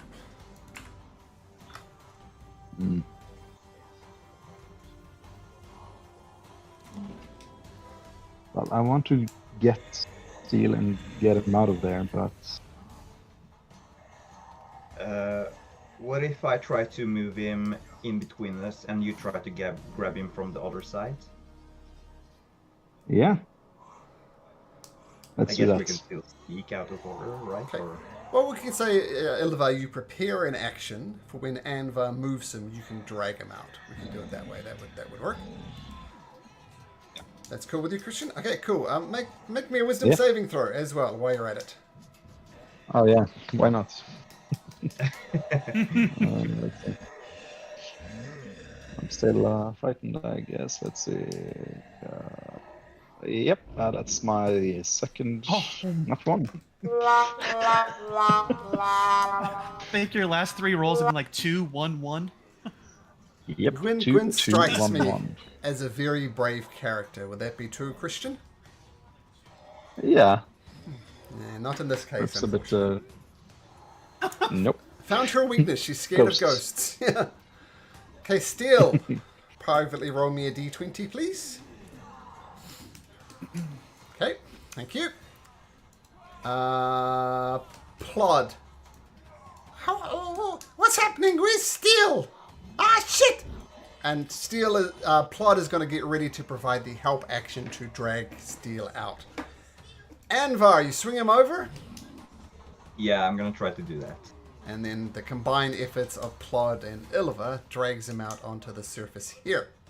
And since I have 2 actions, No, while that was your hold him, I'm prepared gonna- action. Oh, no, sorry, you. First action to move him, sorry, as you were. And while I'm holding him, I'm gonna do the Spare the Dying cantrip, just why not? Okay, Spear of the Dying, cool. So Yeah, no but, more he has to go saves. moving, though. Yep, no more saves, death saves for Steele. Clistrin doesn't know what to do. What does Ilva do? It's gonna just kneel down beside him and like, why isn't he responding? Didn't you, Enmar? Didn't you heal him? I did. I tried to use some powerful healing magic as well, but he didn't seem to be responding. You can make a medicine check if you like, Ilva. She can certainly try. Oh. Let's see. Is that think with my disadvantage You with the? can certainly try. I don't think so. 17.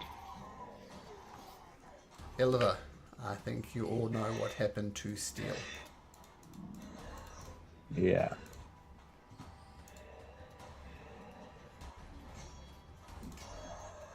Do we know the cause of death? Like, for sure it was this big thing, but exactly what happened? Well, you roll a 17.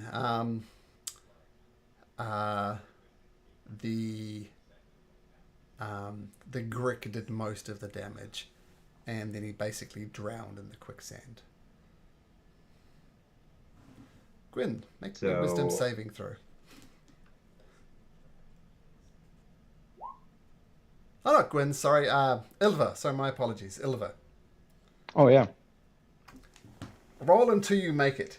We'll do it that way. No, another natural Hey, yeah, one. Another that's- 1? Oh, Yeah, there we go. Wow. 18. is that 3 1s in a row? Incredible. Yep. Finally, you get frayed. Wow. New dice. Sorry, and we'll pick it up from Ilva realizing what happened. What do you do? Yeah. She's gonna just give a bit silent and turn to the other side. I don't think he's dead. No! You're lying, Gilva! And Plod rather pathetically gets on the chest of Steele and starts pounding on his chest, doing his version of CPR. Breathe, you son of a bitch! I'm just gonna pick Plot up and put him over here to the side. He goes straight back again, starts pounding on his chest. Plod, he's not gonna come back.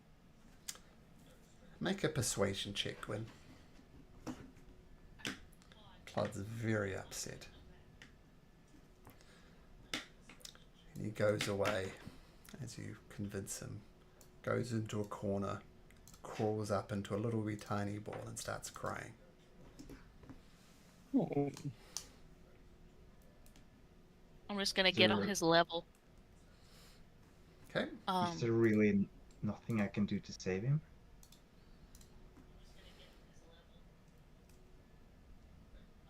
He ignores you when he's just beside himself. I'm just gonna sit with Plod with my arm around him. Okay? He leans into your embrace. And you get your cloak very snotty and wet, but I don't imagine Gwyn's worried about that. Nope.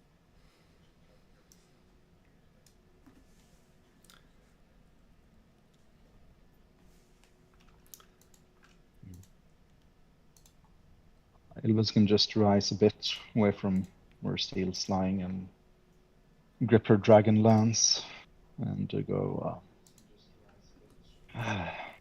new plan. Deal with the dragon armies, and then Habakkuk and Paladin or these shits get this lance up their ass.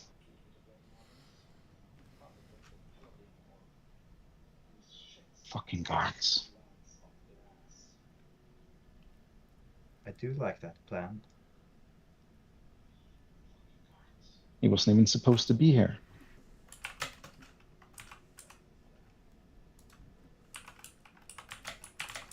And thanks to their meddling, he's now dead, and no one on his world will know why.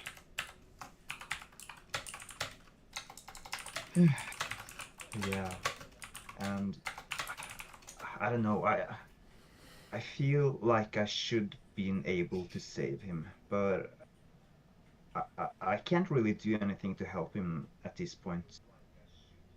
If I had the materials, perhaps I could, but I can't. I guess then we'll need to make this a priority. I don't want to lose anyone else. I feel like we've lost enough at this point. Yeah.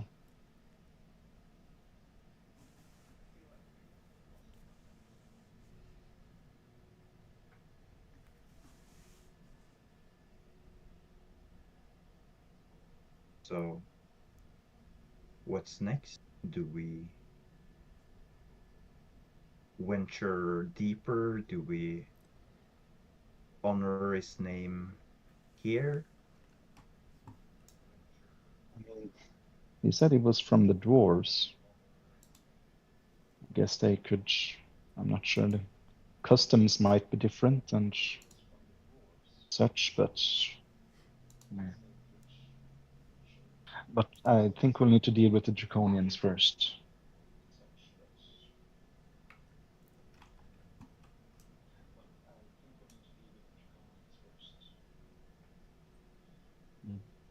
By the way, am I echoing? No, No, no, it seems No, you're good. Oh, okay.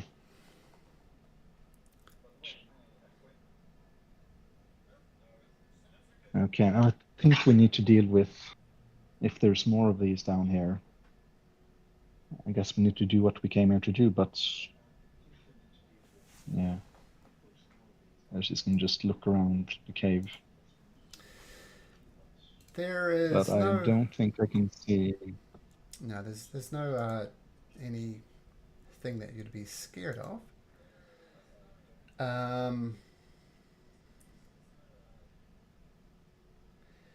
you do look around.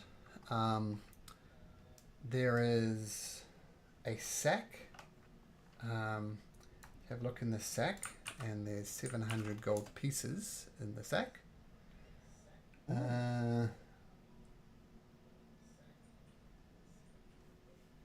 you find some rather pristine looking boots. Booty.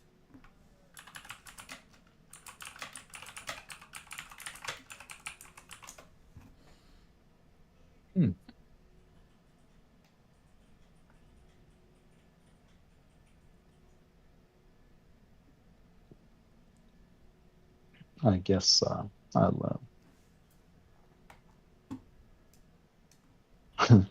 I guess Steele can identify. Oh, yeah. Oh, Too soon. Too soon.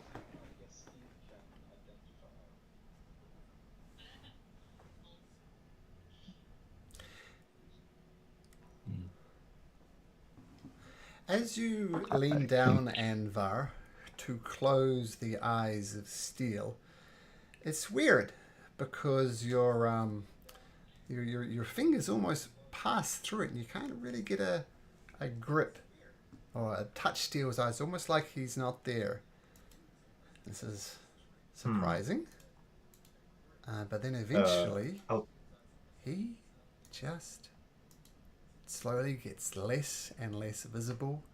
Now he's a little bit, what do you call it, transparent, and then more transparent. Then poof, he's gone. And while he's he can't get a grip on his eyes, Anvar's gonna freak out and be like, guys, what's happening? For the others to see. Assuming he got sent home.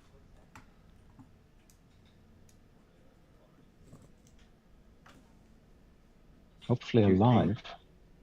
Yes, that's what I was thinking. Maybe he was returned back home alive? Or whoever's there can help him, but not much we can do. Well, until I get proof, I'm still gonna shove this spear up Habakkuk's ass. Wait, why? for bringing him here to begin with, or? Well, wasn't supposed to be here, and now he just, well, died. So, the gods and their meddling is starting to piss me off more and more. Valid.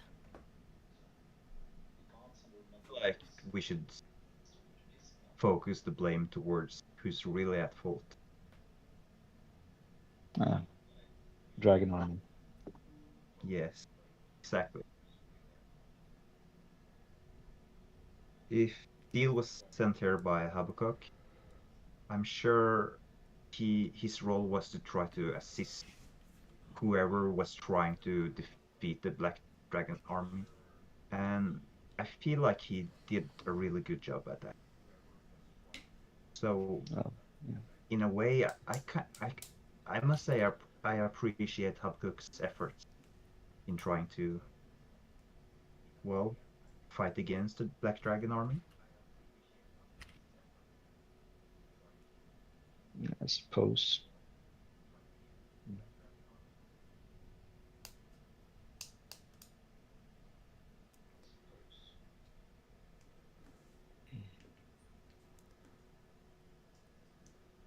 Well,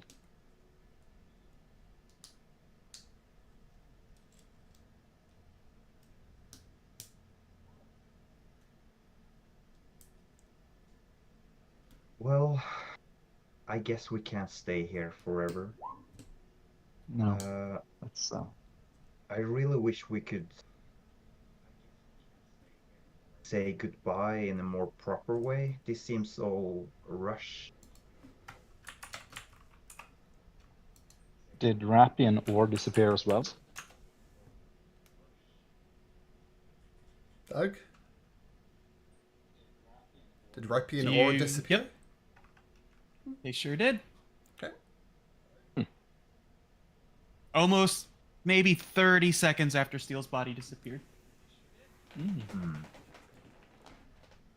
Andor is gonna take out the silver necklace with the silver dragon, and he's gonna show the others. In a way, we got this trinket yesterday, but I feel like it kind of represents Steele's. Well, yeah, in a way, maybe we could deliver this necklace somewhere that would be appropriate. Appropriate. I mean, you hear a I'm voice sure from the he dead. had other visions for it, but I feel Yeah. like it's appropriate to do this way instead. You just hear Steele's voice from the dead. No, that's for Ilva.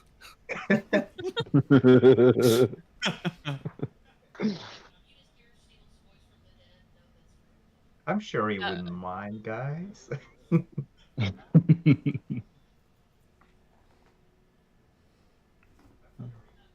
Well, I suppose we need to let the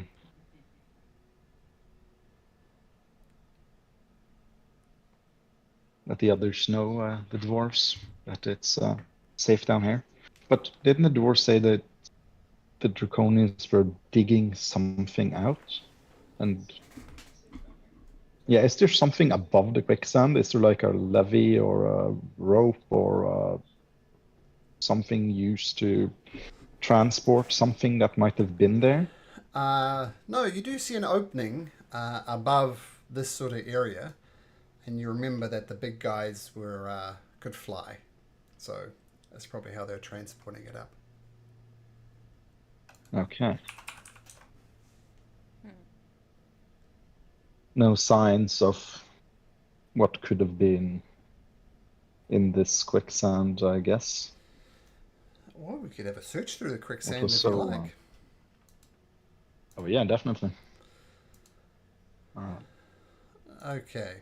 Just walking around and yeah. Taking.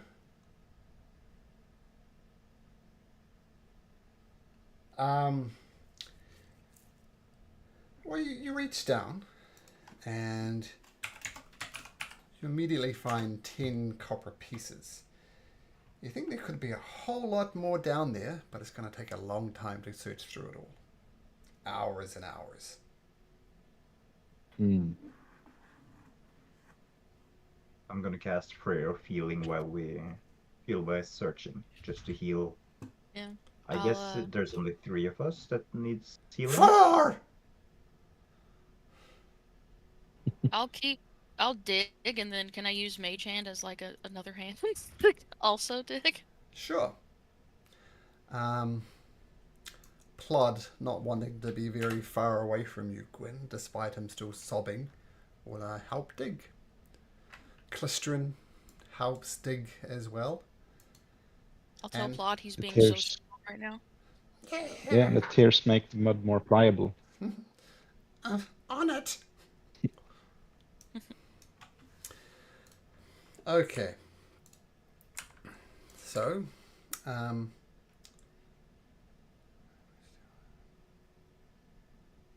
what? Laying where Steele wasn't as no, that long Wait. sword's gone too, buddy. Oh, he got that here in this realm. That's why I figured it would have stayed here. Sure. So +1 longsword clangs as he lands there. Okay. After how many is digging? For 5 if you count I Clistrin. was gonna. Yep. Yeah, I was gonna use your shield to assist in digging. Takes about 3 hours. But you do find this. Oh, Wow. Yeah. That seems like a lot.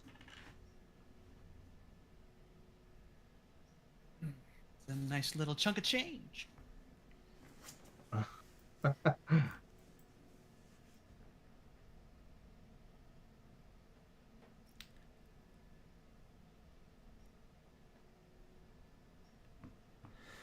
Okay, as you're digging, let's take a short break. And I'll be back in 5. I just need to sort out some things with... Hey, Doug, how many characters have died of yours in my campaigns? I think you hold the record easily. Campaigns overall? Yeah, like there was 2 in Tomb of Annihilation. Let's see here. 2 in Tomb, 2 here is 4, and then the 1 in Thursday night, so 5. 5 characters overall. Kind of 4.5, because that guy's not really dead. Yeah, that's true. He Nice. just turned to stone. So yeah, 4 dead. Okay. All right. Impressive. A record to be proud of.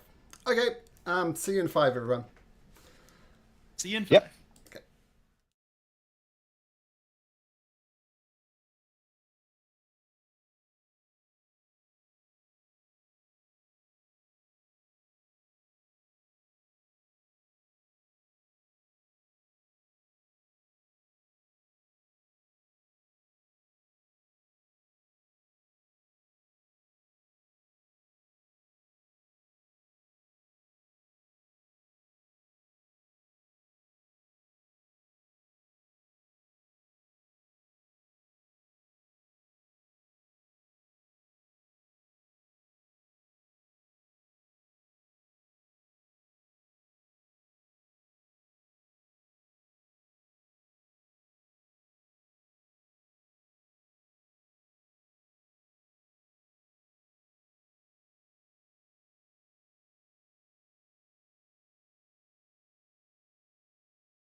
Excuse me. I guess we go tell the dwarves that it's cleared out down here. Yeah. Seems pretty pointless to stay down here, right? So And pick up the longsword and hold it out for Gwyn. Do you want this? I mean, you're sort of bonded or something by the gods or fate or something. Or Plod, perhaps? Something to remember him by? Can Plod wield a longsword? oh, Like, size-wise? Like a two-handed for him. That is just it's not a advanced weapon or anything. Is that what do you call it? Marshall? A martial. It's just a It's simple martial, weapon. yeah. No, it's a longsword. Longswords are martial. Yeah, but it's not heavy, so because he's small, he can still use it. If Plod can wield martial weapons, I'll give the +1 longsword to Plod. I'll use it to slay our enemies. What are we calling it? Exactly. I'll just call it Steele. Perfect. Seems appropriate on many levels. I love it. What's So what's the damage for a longsword? It's a D8, isn't it?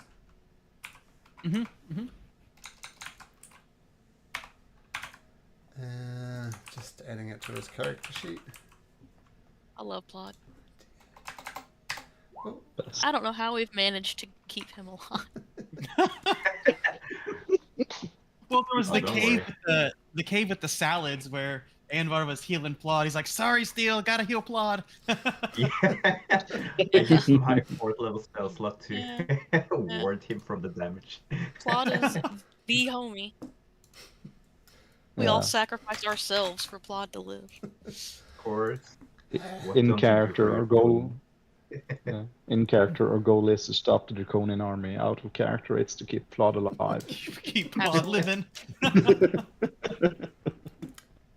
he stands up, wipes off a very snotty nose. He's still very much upset about what happened to Steele. But he picks up this long sword and says, I name thee Steele! And he gives it a test swing. It's good balance. And Yeah. moves it around. And you'll notice his -1 strength, so the +1 from this the sword kind of cancels it out. So it's just a straight D8 on his sword. That is Give amazing. him tips on his workout. Alright, I got this. Alright, and you head up to see the dwarves. Yeah, okay. Yes. So you head up back through this caving system, and you remember it's quite a distance from where the dwarves were, and you come across the dwarves once again in their cramped little quarters. And Grusha, if you remember, greeted you at the front gate, who looks like this. Oh, hello. How did it all go down there? Did you get rid of those bastard draconians? Yeah. They're all Others? gone. Oh, this is a cause to but I think- celebrate. We're down one. So Oh, there was somebody a sudden fell ambush to... of a giant. Yeah. Oh, that is... Oh, I don't know what to say. You've saved my dwarf clan. They've given us a place to live, but it's cost one of your own. I'm not sure what to say, sorry. Well, what I knew about Steele, he grew up among dwarves. I'm sure there's nothing he'd. Well, there's more things he'd like to do than die, but then saving another dwarf clan from draconians is surely something he would mind being the way to go. I think. He sounds like a noble creature. Well, we'll give him a burial in the way of the dwarves. Oh. There's no body, though. But if you have any way of carving his name, I'm sure that would be, if that's something you do. I'm not sure how you do burials for that body. Well, But yeah. well, we have one of the crystalline caves there. We know how to mine those. And we're going to call it the Cave of Steele in his honor. Carve his likeness on the walls. I mean, I'd love to do more, but yeah, he's It's okay. just lost for words. We'll honor him as best we can. It's extra difficult. What, did he get swallowed by a grick? One of those fang claw creatures? Yeah, it was a pretty big one. I'm not sure what to call it. It was much bigger than the other ones. A mother or an alpha, I'm not sure. So why didn't you cut the body out of the grick then? Oh no, it's stuck him and then threw him into the quicksand.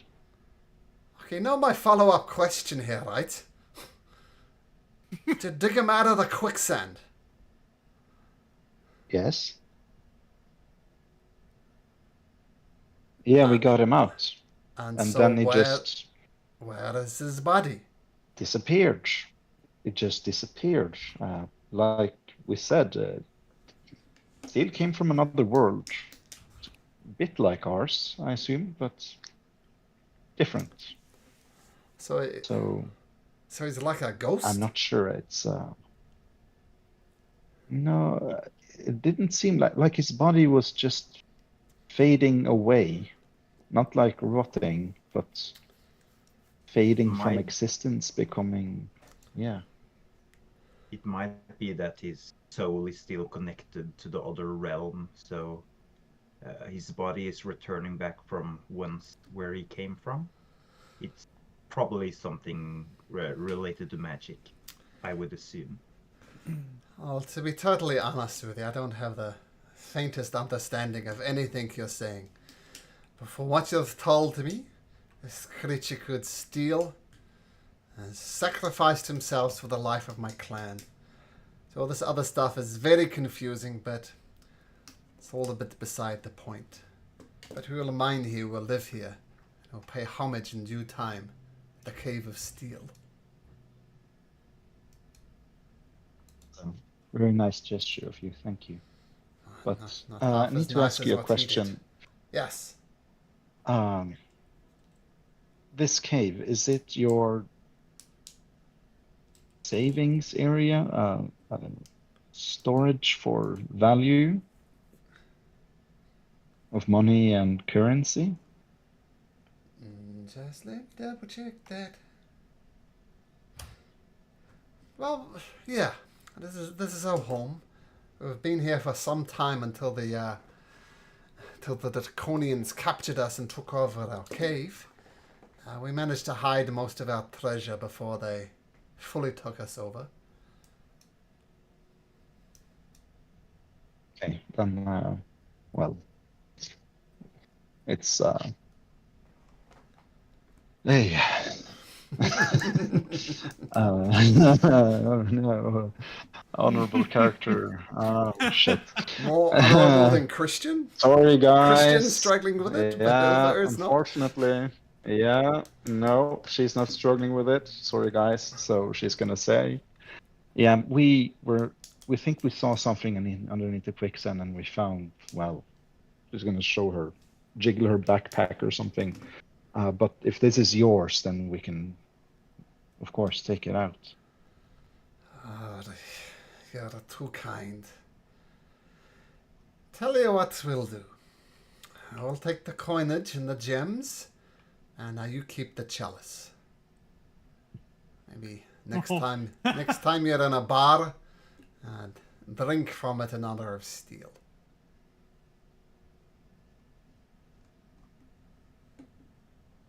Thank you. Sorry. No worries.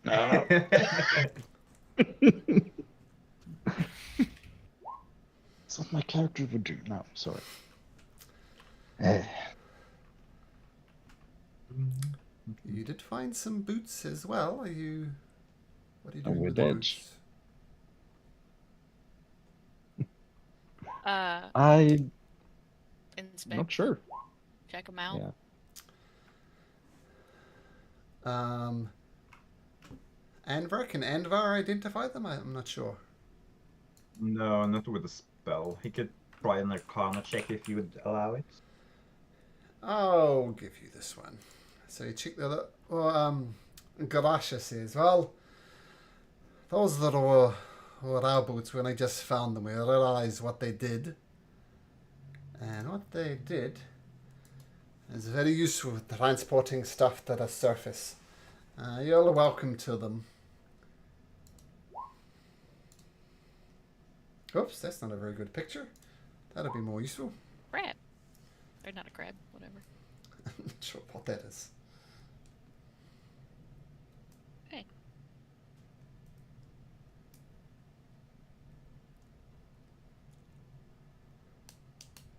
Well, do either of you feel the need to levitate?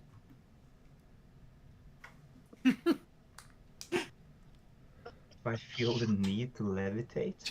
Yeah, like I've never At been will? asked that before. yeah. Do either of you feel like that is something that you're going to do a lot? Let's see. Cast levitate spell. And what levitate does? Can you move around, or is this hovering above the ground? You can move up to like I think 20 feet, 20 but you can't. feet, yeah. You can only push or pull yourself around if you have a solid object. So you would just be going straight up. Oh yeah. Well, no, you can control the levitate, but it's like if you levitate another creature, they can only move by pushing. Oh. This one's only on yourself, though, the boots of levitation. You can't cast it on anything else. Mhm.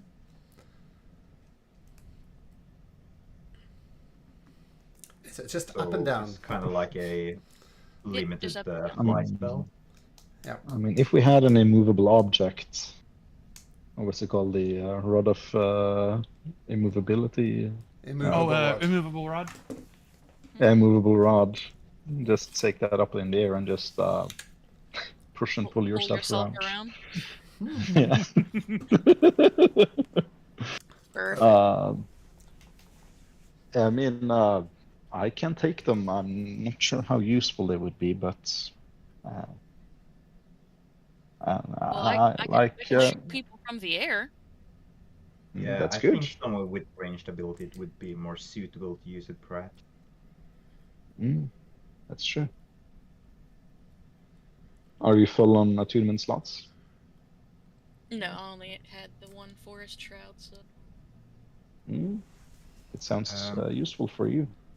Yeah, maybe you could like combine it with your cloak. Doesn't that allow you to teleport as well?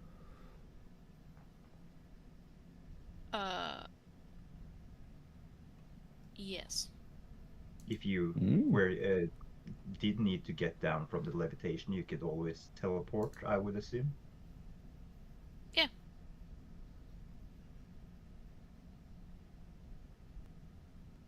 I can teleport to an unoccupied space within 30 feet of myself.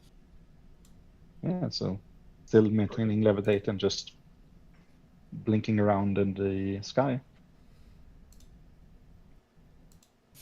That sounds awesome. So yeah, I'll do that.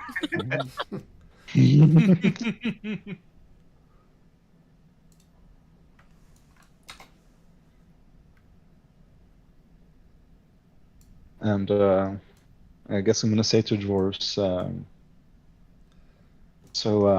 Well, the reason we were here was Ness at the Heart's Hollow. He wanted to know when it would be possible to resume trading, or start trading, I suppose.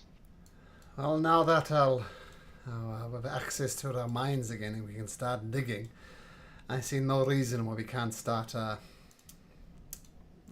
can't start the trade. So please, that should be no issue. More than happy to start trading again.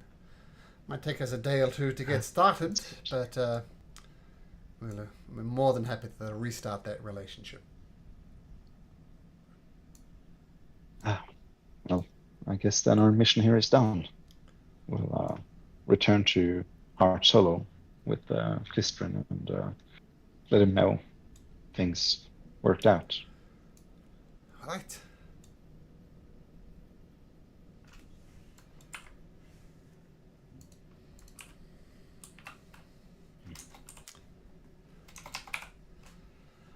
Okay, so you bid farewell to the dwarves. Some of you are still a little bit beaten up. What do you guys do? Oh. Should we perhaps rest here before we head on home? I'm sure the dwarves won't mind giving us a respite till the morning. Oh, don't mind at all. In fact, we'll put Did on you a guys feast for you. feel well damaged?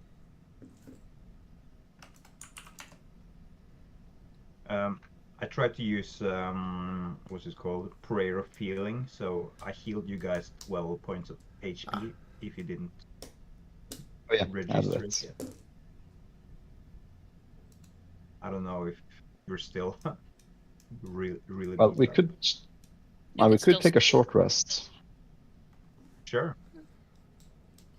Okay. Easy enough to do.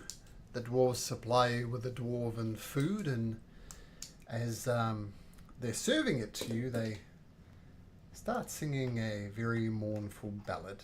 You assume it's in honor of Steele, and those of you who speak or understand Dwarvish would confirm that they are singing a mournful song in Steele's honor as you guys take your short rest.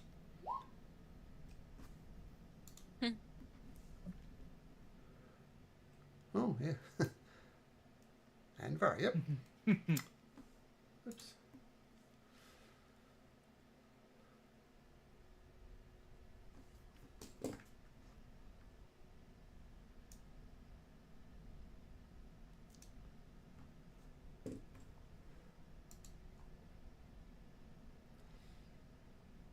Did I use it again? Oh.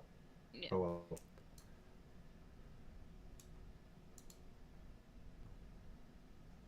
In case the others don't understand, Andrew's just gonna explain what they're singing about. Sure.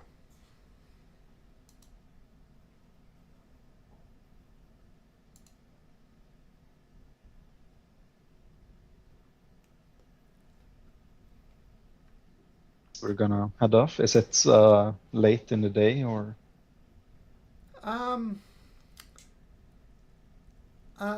Not too late. Clisterin, who you remember got you here very quickly, he figures he can get you back to Heart's Hollow before night falls. He's very quick across this land. Good. Okay. So, farewell to the dwarves. Did I? Ah, yeah. So, saying farewell to the dwarves, Plod keeping him just concentrating on walking and not much else. You start making your way north. Gwyn, as you're heading your way north, hear some sounds up ahead. It sounds like some sort of combat. You can't really see it because it's kind of over top of the lip of one of these cliffs. Seems to be some things engaged in some kind of combat. What do you do? I will go to the edge of the cliff and look over to see what is going on. Okay, so the cliff kind of comes to a point. Like to get off the cliff, you'd have to jump off the edge here. And you see 4 draconians attacking a 5th figure. Doug, what does the 5th figure look like? Okay, the 5th figure, to your guys' surprise, is a lizard folk-looking type creature. And you're unsure why the dragon army would be attacking something that might possibly be of their own. green kind of scales all the way back, and he is wielding a rapier. Basically, think Godzilla, but human-sized. Oh, good. Nice. And With a rapier. Godzilla with a rapier. from the cliff top to down there, like how far is that? That far.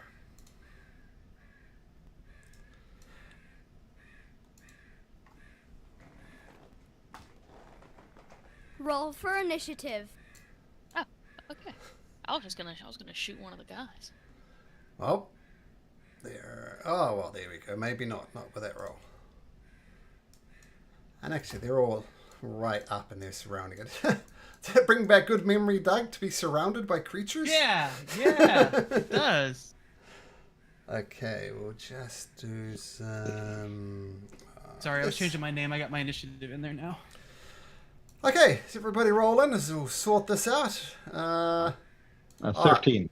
13 for Ilva, okay? Ilva. And we'll assume that you picked up Edgar on the way there. Yeah. And we'll say you jump off. Oh, you know, we can put Edgar in there because Edgar would be there. So there you go. I can roll for Edgar if you like. That might be Yes. easiest. Oh yeah, thank you. Edgar gets a 10. Oops. Okay, so Gwyn points us out. Anvar, you're quick to react. You see some lizard on lizard action. What do you do? Well,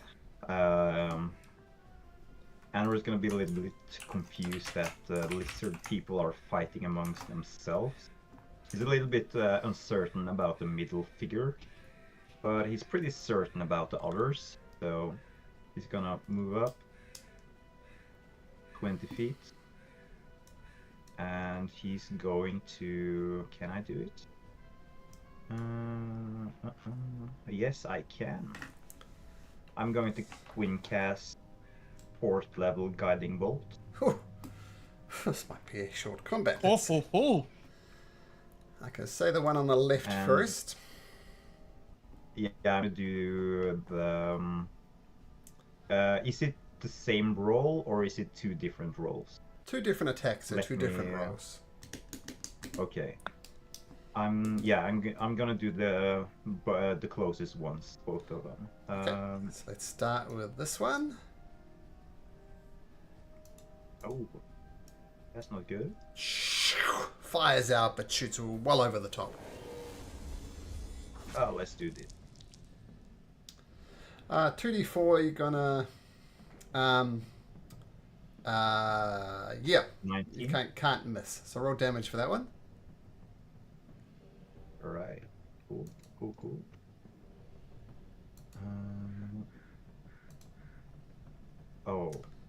Not too good to be 4th level, but okay.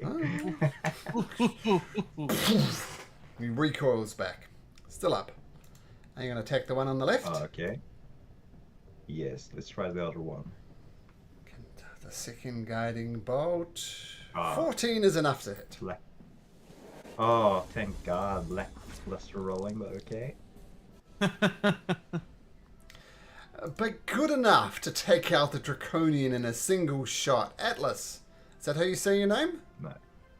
Yes. Time to make an... if you get stoned in this first one, it's going to be hilarious.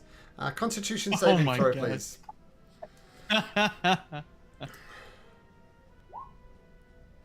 +2. Ah, there we go. That's how you start a character with a natural 20. Beautiful. Natural 20. Okay, Anvar, so both of these guiding bolts shoot out. One of the Draconians explodes like in concrete dust. The other one takes it, though. Nice. And Andrew's gonna feel a little bit more aggressive, so he's just gonna continue pursuing his targets. Okay. That's his turn. Nice. Atlas, so you were surrounded. One of them gets exploded. Some of the one's distracted. What do you do? Noticing that this shiny light is happening on this guy here, looking around, seeing Anvar there. I'm not with them. And he'll go ahead and bonk this guy right here to his left, not the Alright. one that has advantage. Okay. So straight roll. Let's see what Ellis can do in his first attack. Oh, still pretty good. All right, and funny enough, Malcolm, this actually, yeah, I just scrolled past it, has sneak attack on it because of this. I don't have to have a character within 5 feet. You don't I need have it, to though. be within 5 feet. Let's take an addition. Yeah, you don't need a. Oh, okay. You don't. You don't need sneak. And if no other creatures are within 5 feet of you, there's a creature within 5 feet of you. No, you don't need advantage on the attack roll with your sneak attack against a creature if you are within 5 feet of it, or there are no other creatures within 5 feet of me, and I don't have disadvantage on the attack roll and the rules. Or am I reading that wrong? Is it only against a single target? If I'm surrounded, I don't get it. Yes, and no other creatures are within 5 feet of you is how I read it. Oh, okay. That's okay. So 7, but I'm still gonna pump in a divine smite on this. So you're gonna see his rapier stab in, and then all of a sudden it starts to glow, and you're gonna hear him call out, "Habukak, help me!" as his rapier glows, and then a big energy blast explodes on the target. So another 2d8 for that. Another 10, so 20 total. Sorry, 17 total. Yeah, got it. Recoils back. Didn't like the divine smited. Like my divine smite And animation. second so I'm gonna attack. press it again. Okay. As you were. Second Attack is going to be on the one with advantage. Okay, so at advantage. Wow, 17. 17 hits. All right. And this should be sneak since it was advantage. Yes, that's true. 20. And that does hit. Make me a Constitution saving throw. So it explodes into rock dust. Nah, you're good. Shake it off. And then I will go ahead and I'll stay. Okay, cool. So just swinging. Ilva, this thing's taking out Draconians. What do you do? I cast it means he's good. Oh well. And she's gonna swing on top of Utgar. That's 5 feet of movement, and she's gonna use Utgar's movement to use his movement to dash. So she's gonna rush over here. And she's gonna attack the one to the north. This one? With the Okay. pike. Yes. See, just normal strike. Yep. 21 and 10 damage. Atlas, make another Constitution saving throw. Some more rock dust threatens to go into your lungs. 16? Wow. 16? Oh, yeah. You're resisting it. Okay, Ilva, 3 of these Yeah. things have disappeared into rock dust. What do you do? I'm moving a bit. Oh, sorry, I've selected both. But anyway, I'm moving a bit further, and I'm gonna attack from there, and yeah, just gonna strike him with my pike. Okay. That's 14 damage. 14 damage. Ugh. Okay. And then I'm getting out of the way. Cool. Oh, not that way. That way. So Edgar, you charge across, slashing, and then is Gwen back? She's still in the bathroom. She says she fires arrows. Okay, I'll fire some arrows for her. Oh, that's her bow. There we go. What can the DM roll? 19 hits, and that damage plus. Oh, there we go. 22 damage. Atlas, Yay, go me. make another con save, please. Me? No, Atlas, because as a draconian explodes next to him in rock dust. Okay. You're fine, 16. and I'm going to say, Ilva, you're close enough as well. Make me a con save as well. You've been rolling so well on your saving throws. Can't resist to have you make you another one.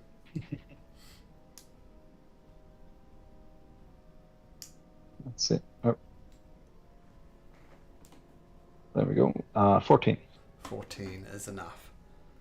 So with that, all the draconians poofed into dust. What do you do? I look cautiously at this not draconian and just ask in a low voice, "What are you?" An experiment of the dragon army. I was once human, like you. I was a pirate. I sailed the seas. Kinda got captured thieving supplies from the dragon army. They took me to this fortress. I think it was called the Sunward Fortress. They were experimenting on me with something. Others, they turned into these big frog-like looking creatures. They're trying to turn humans into dragonoids. I became more lizard-like. I can see that. It's terrifying. Anvar, shall I kill him? He says, brandishing Steele's sword. Amber's gonna place his hand on top of Blood's arm and say, I think this one is good, so to say. I've got my eyes in you, ass, so one roll move and I'll get you like a fish. I think that's what You I know- said to Steele when he first went. No, he attacked. He just straight up attacked Steele because he thought Yeah. Steele killed Arson. All right. Yeah, that's true. I You know- prayed to the gods. Havelcock answered, gave me power. Then I turned on them. What is it with You know, Hobbit if you days? name comes up a lot. You know, if you told this to anyone else, no one would believe you, but I wish I didn't have to believe this, I guess. But we've been there and we know of what's been going on. I already know that was going on, but it's horrifying. All I want is to get back this damn dragon army for what they've done to me. If you think I'm lying, here, take my rapier, espada, and run it through me. I will Okay. not resist. I live in constant pain anyway. Okay, no problem. Whoa. Give me your sword. And I'm gonna grab Claude by his like the scruff and just pull him back. No! Okay. Nothing pings from detect evil or good, so whatever this creature is, it's not celestial fiend and all those other things. He doesn't seem to be evil, so to say. He doesn't seem to be of some unholy energy within. He might be an experiment, sure, but he seems alright. I'm a bit tempted to bring you in because, well, you just admitted to piracy, but it looks like you've been through enough and seems you can fight pretty good. Well, And it's you kinda will I mean- crush against odd it. that pirates are very cool. I only stole from the dragon army. That's kind of a good pirate, right? Absolutely great. Yeah. pirate. Yeah, that's amazing. No, well, Plot makes an insight check. what do you say? This son of a bitch is lying! Well, it's okay, Claude. Oh, it's not okay. We're just gonna believe this guy? Pirates are very cool. Remember what happened in the Sunwood Fortress plot? Those frog things we saw. It doesn't look like a frog to me. Well, close, but slightly? No. It's reptile, at least. How about this? If he Watch who you're if calling he- a reptile. If he places a Sorry. talon out of line, you can stab him. Right, you got that, mister? You betray my friends? Harm one little hair on your heads? And I got permission to gut ya. Do we have an understanding?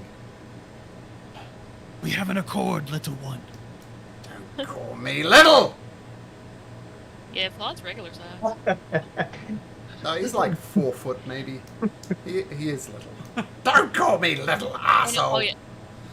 I'm just backing him up. He's strong. Yeah, this is Claude Strongjaw. Yeah, that's right. Plod Plod Strongjaw. We have an accord.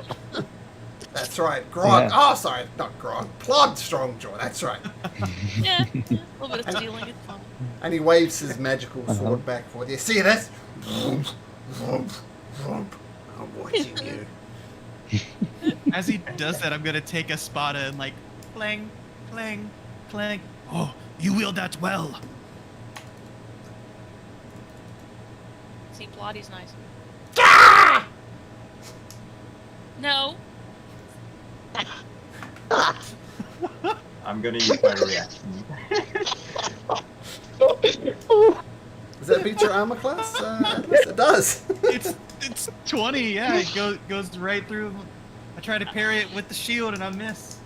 Don't. Gonna Yeah, pick Claude I up reduced the and damage by just bring him backwards. By 5, so no actual damage? yeah. And I'm gonna step up and I'm gonna grab the collar of Plod's shirt. I think between gonna you say- and Gwyn. Well, actually, let's see. One of you can make a strength check at advantages. 6. I don't think Plod's going to be able to resist. Well, Ah, there we go. So between you and Anvar, Gwyn, you drag him back. You're lucky. I've got my eyes on you. I said you could stab him if he stepped a toe out of one. Talon, whatever. Hitting my sword. I didn't like it.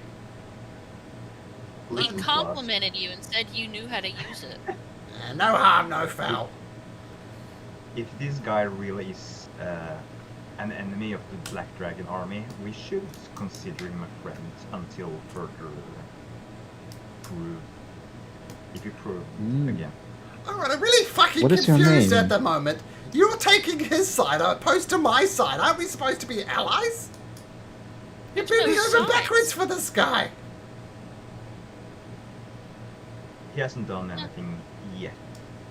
But if he is against the Black The Dragon bad guys army- trying to kill him. You see what I'm saying? Are you siding with the bad guys, Plot? Just Yeah, that's what I thought. I'm keeping my eye on you. That's all I got to say. And he slinks back and you hides should, behind Gwyn. Plod, as you should. Well, fellow enemy of the Dragon Queen, what's your name? Atlas. Atlas. My name is Ylva, and we're the Green Shield Company. I suppose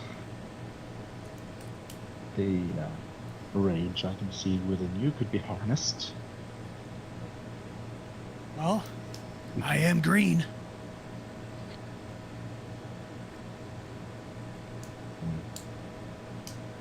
Do you have We can anywhere? travel together. Anywhere the dragon army is, where I can be. Is to be, I should say.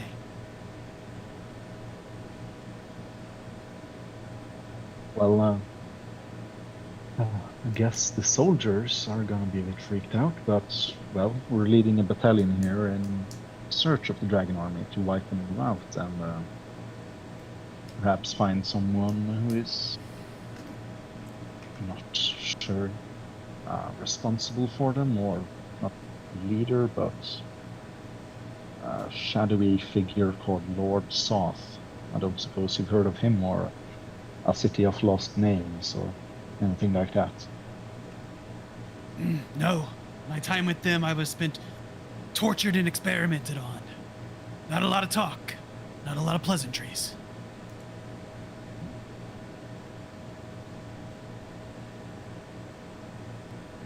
Well, you're welcome to join us in satisfying your revenge, I'm sure we'll meet the dragon army. We already dealt with them before, but there's got to be more of them out here. Well, I'll follow. You said that Habakkuk blessed you. Could you elaborate? Oh, well, did you see what I did there to that dragonoid thing? How my rapier glowed and that burst of energy bursted out. Yes, it seemed like some kind of divine power. Yeah, I, many nights prayed any god that would listen that if they would bless me with power so I could escape my fate, I would serve them. One night, got around to asking Habakkuk. Next thing I know, my rapier started to glow. I can do things I never could before. When I was a pirate, I was nimble, agile. But now, I can heal, I can bless things. It's amazing. It's really amazing. I agree. Huh. Yeah, seems really useful. Have you spoken to Habakkuk? Have he made any communication with you? Not per se. I just can feel that he is watching. I kind of relate with you. I have somewhat the same relationship. I haven't spoken with any divine power. I just feel like there's something watching in the distance, aiding from afar.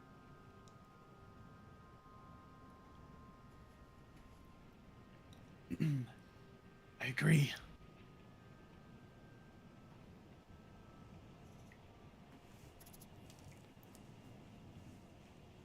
Well, I guess we should continue, shouldn't we? Yeah. Lead the way. By the way, Atlas, have you met any of the other, well, civilizations around here? Humans and others in your current visage? No. Those Likely they not could be to go. frightened. Yeah. Do you have something to might cover your scales a bit? I mean, I'm sure the regular guy who has heard of the Draconians sees you and thinks, well, yeah, scales. I got this cloak, but it doesn't really cover my face. I wish I could lend you my robes, but I don't think it would be appropriate to do so. Instantly expelled from the wizards organization. No wizard robes. Wow. I'm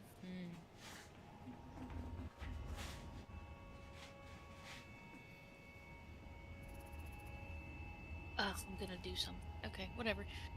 Gwen took Arson's daggers, but also his cloak. So she's just gonna wordlessly thrust it forward and then walk away. So now your head can be covered. Thank you. Not gonna say anything.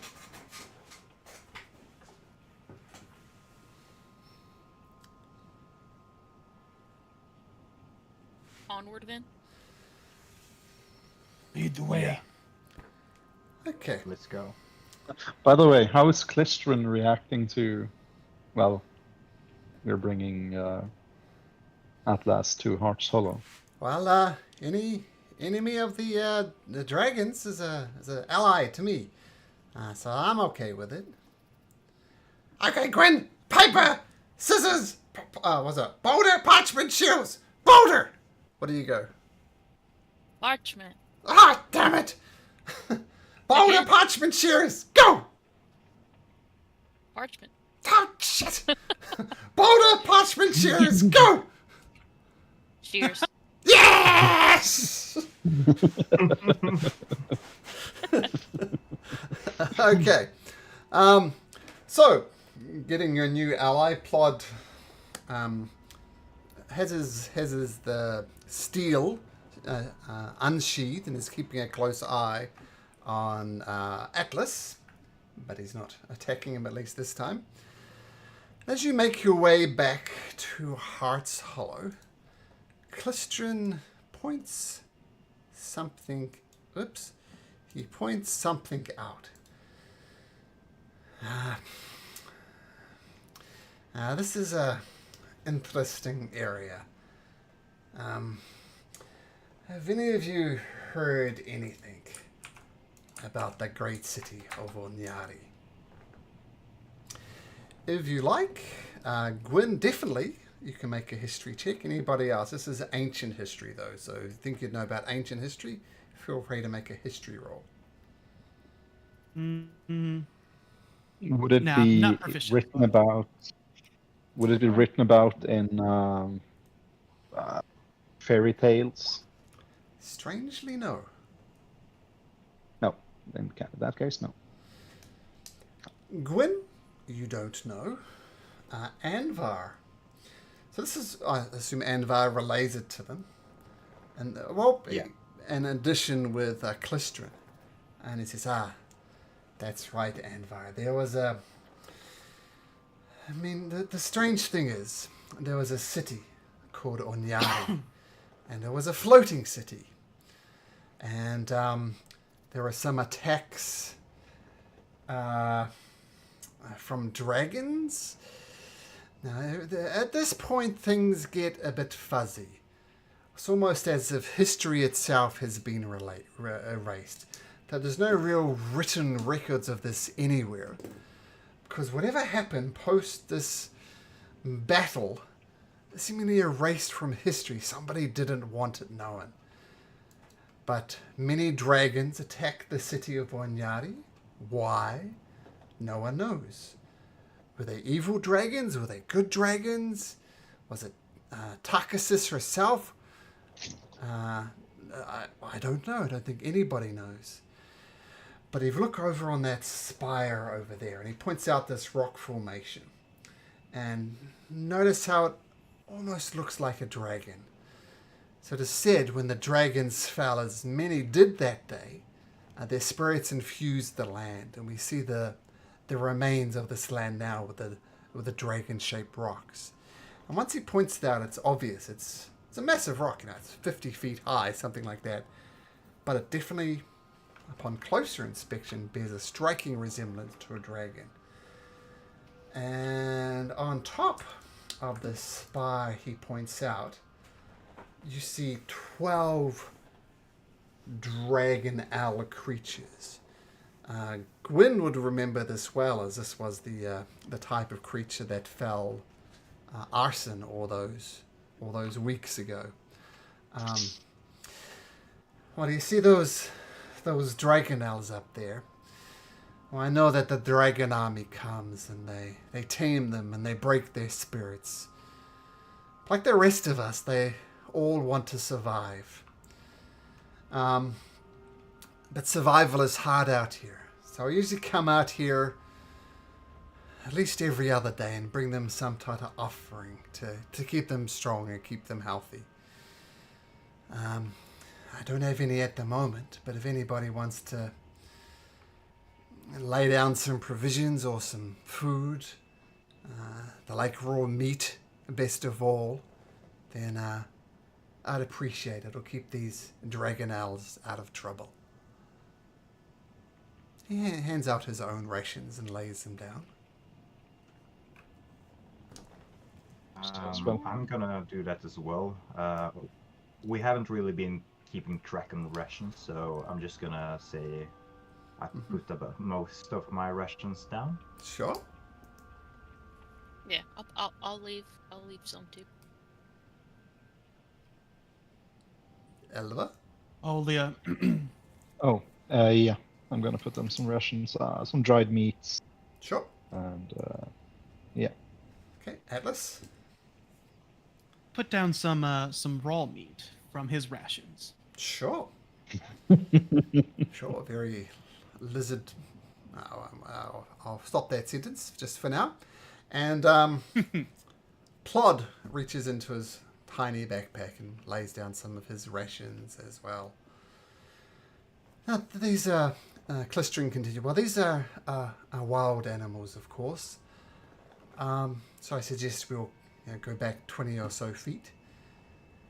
And so you all go back, and these 12 dragonels, they're large, they're like as big as a horse, these massive wings, and they lay down and they kind of rip these rations to shred and swallow them greedily. And they don't acknowledge you. There's nothing like a silent nod of this dragon's head, and nothing at all, no reaction. And they destroy the rations you've laid down in a matter of 20 or so seconds, and then whoop, they fly back onto this strange rock formation that looks like a dragon. So I really don't know what you're going to next, but man, that fucking dragon army, they're ruining this place. But if you see any dragonels, any creatures that aren't hostile to you, I just ask you to treat them with respect and kindness. Yeah, we always do. Oh, that's good to hear. And that Clistrin happy that he's fed the dragonels. He pops back, and you descend into Heart's Hollow pretty much as dusk is falling. Give me just a second. Okay, so once again, you descend down the mosaic, and Clistrin looks back at Atlas and says, Atlas, well, I'm glad you're an enemy of the dragon army. That's, I guess, the old saying, the enemy of my enemy is a friend. So you're welcome here. But as we travel down this path, it's called the Mosaic. And anybody who's come here, anybody who's visit here, is tradition to leave some type of stone. Could be as simple as a stone. I mean, for example, check out Steele stone here. What? Oh, that's weird. Steele's name was on this rock. Maybe it faded away when he faded away. I don't know.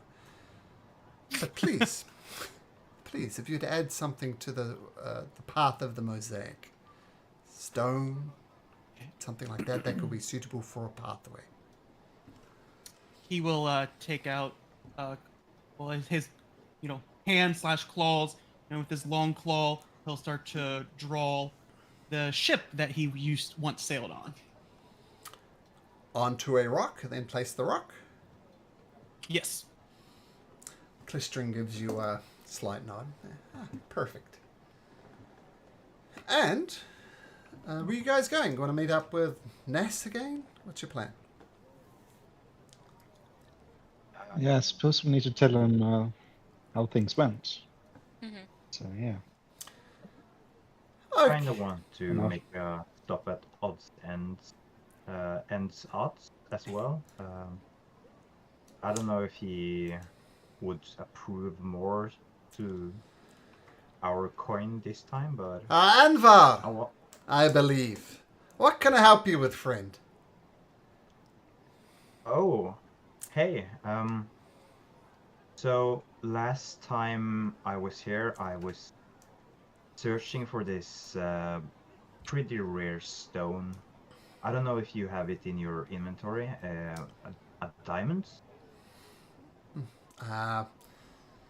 Roll me a d20. On a 15 to 20, they will have a diamond. Nope. Sorry, friend. I mean, we carry a lot of the common folk things. Pots, pans, clothes, simple supplies. Don't have much need to carry a diamond, sorry. Yeah, I understand. It's pretty hard to come by. If you ever stumble upon one, I wouldn't mind buying it off of you. Sure. I'll tell you what, I have an old friend in a place called Vogler. Maybe I'll make some inquiry, see how he's getting on.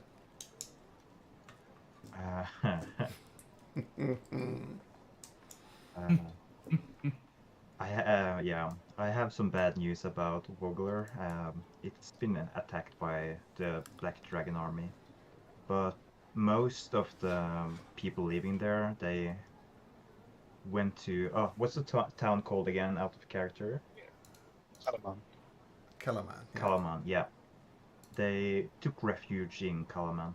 Hopefully, your friend also went there. Well, certainly Mr. Upbeat, aren't you? Not a lot of good news coming out of the world these days. Yeah, hopefully that'll change soon. Yeah, By the way, have we found something on our little excursion? I'm gonna show him the chalice. Should we try to see if we can get this chalice sold? Just gonna look at the others. Yeah, I think so. Shiny. Yeah, shiny to sell. That's correct. Well, this is something we found that the dwarves gave us, I suppose. How much would you take for it? It looks pretty expensive. well, look, NASA's had a word with me. We know what you did in saving Clistrin, and Clistrin ran ahead of me and told me about what you did at Bluemore Cave. And firstly, let me say sorry for the loss of your friend Steele. But second, I can't afford something like that. I mean, I'd offer you far less than what it's worth, but I don't even carry that much coin. I could give you like 200 for it. Yeah. Y'all I wanna suppose. hold on to it? Yeah. It seems a bit expensive. Might be useful for something though, I'm not sure. Is this what you use in those magical materials, Andvar? A chalice as a material? Not. I don't use it personally, but perhaps someone else do. I'm not really sure. Oh well. I guess we can see if anyone wants to cough up what it's worth, I guess. Sorry. Andrew. Anyway, it's a sad tale about Volgar, but yeah, maybe my contacts in Kalaman. Look him out if you like. Tell him I sent you. His name is Lord Baccharis. He had a son as well.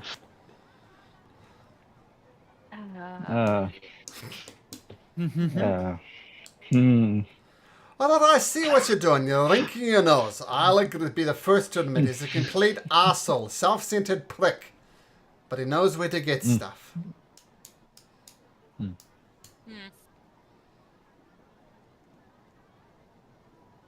Bit more than just a... Yeah. Everybody else cracks though, Handvar. Sheer disgust. Lord Buttkiss, who's that? Baccharis. Back rub.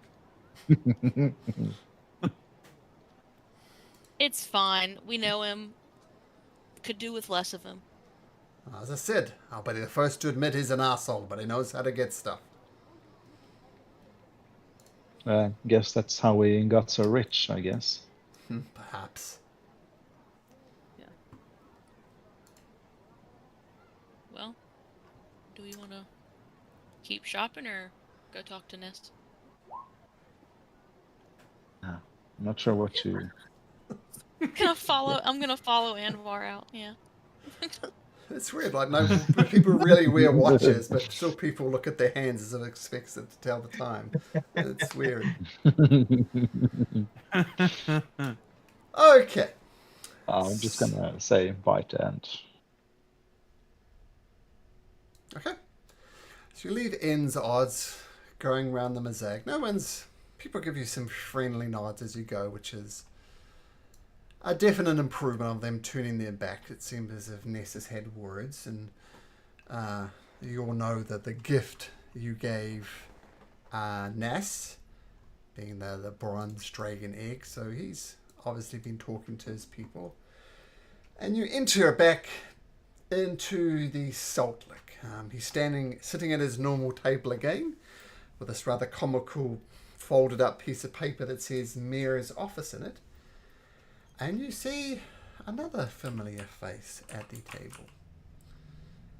You see... Oh, if I could spell. You see... this gentleman. Hmm. And he looks terrible. He was fairly lithe to begin with, but he looks very dehydrated. He looks dirty, which is odd because even though in this dusty, dirty environment, the other times he's been immaculately clean. And he looks, he sees you and says, "Oh, hey friends, come grab a table." I will. What's grab happened? a table, but what happened to you? And he says, well, Nass says, before that, I can't help but notice you have a new companion with you, and where is Steele? We'll deal with that first. Where is Steele? I think we should Good question. get something to drink before we speak about it. Okay, he waves his hands and several large pints of ales arrive at the table.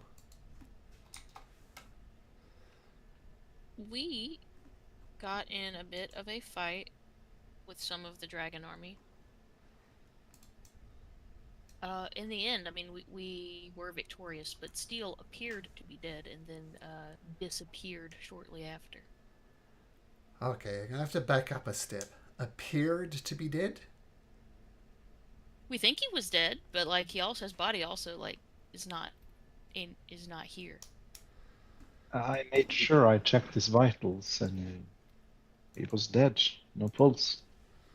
He didn't And yeah. respond to any of the healing magic either, so... Oh, that's generally a bad sign. And Gwyn, you said he disappeared? Yeah.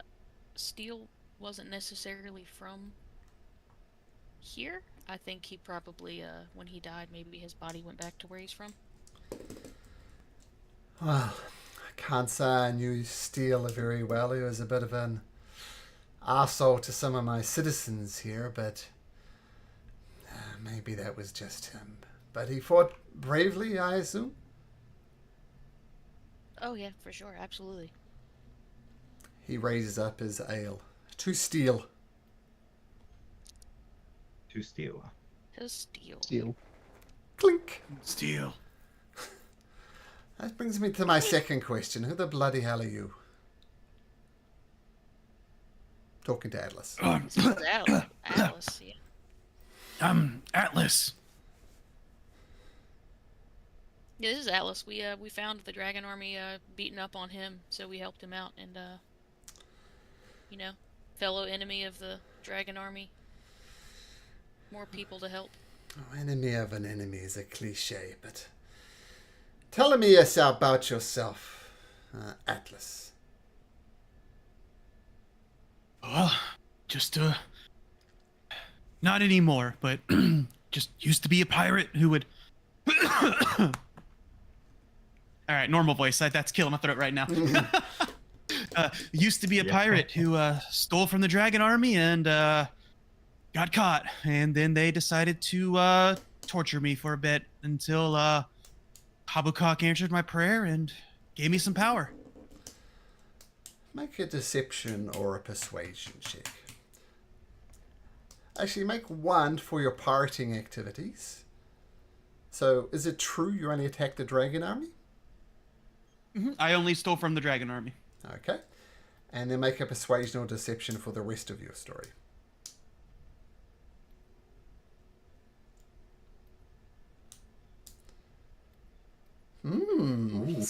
Natural 20! Unbelievable. All right. Well, I think we'll have to stick with that old cliche, an enemy of my enemy is my friend. You're welcome here, Atlas. I can tell you're not human, but let's just say I have less of a problem with creatures with claws than most people do. You are welcome here. Well, if you must know, since you have such a keen eye, I was experimented on. And I'm out to make them pay for what they have done to me. I Well, used to be like Yulva. Well, torture of any time I find abhorrent. I am very sorry for what the Dragon Army did to you. And, yeah, kick their butt.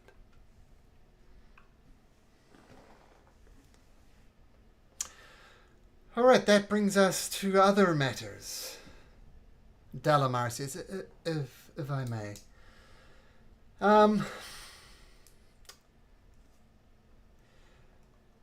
Well, I was out. Oh, where's my notes for this? Here we go. Well, I was out looking for you, and I heard rumors about this high water, and I was on my way here. And quite frankly, I got a little bit lost. But thankfully, some people here from the High Hollow found my very decrepit body on the verge of death, but they've brought me here. Well, I survived. I'm here. And I kind of have some good news, bad news situation. I know where the City of Lost Names is. I've located it. I can give you directions. And he gives you directions. And he brings out your map. And he draws a big old K on your map. It says that is where you'll find the City of Lost Names.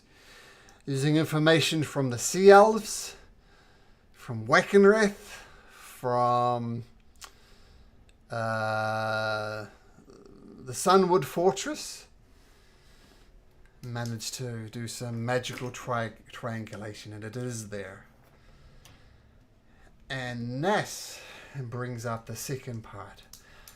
Well, as we are wont to do, I sent out some scouts to investigate it. And this is the bad news that that Delamar was referring to. The dragon army is also there. By looks of it, hundreds, maybe even 1,000 strong. Dragon owls, men, draconians. So I have no godly idea how you're going to get in there.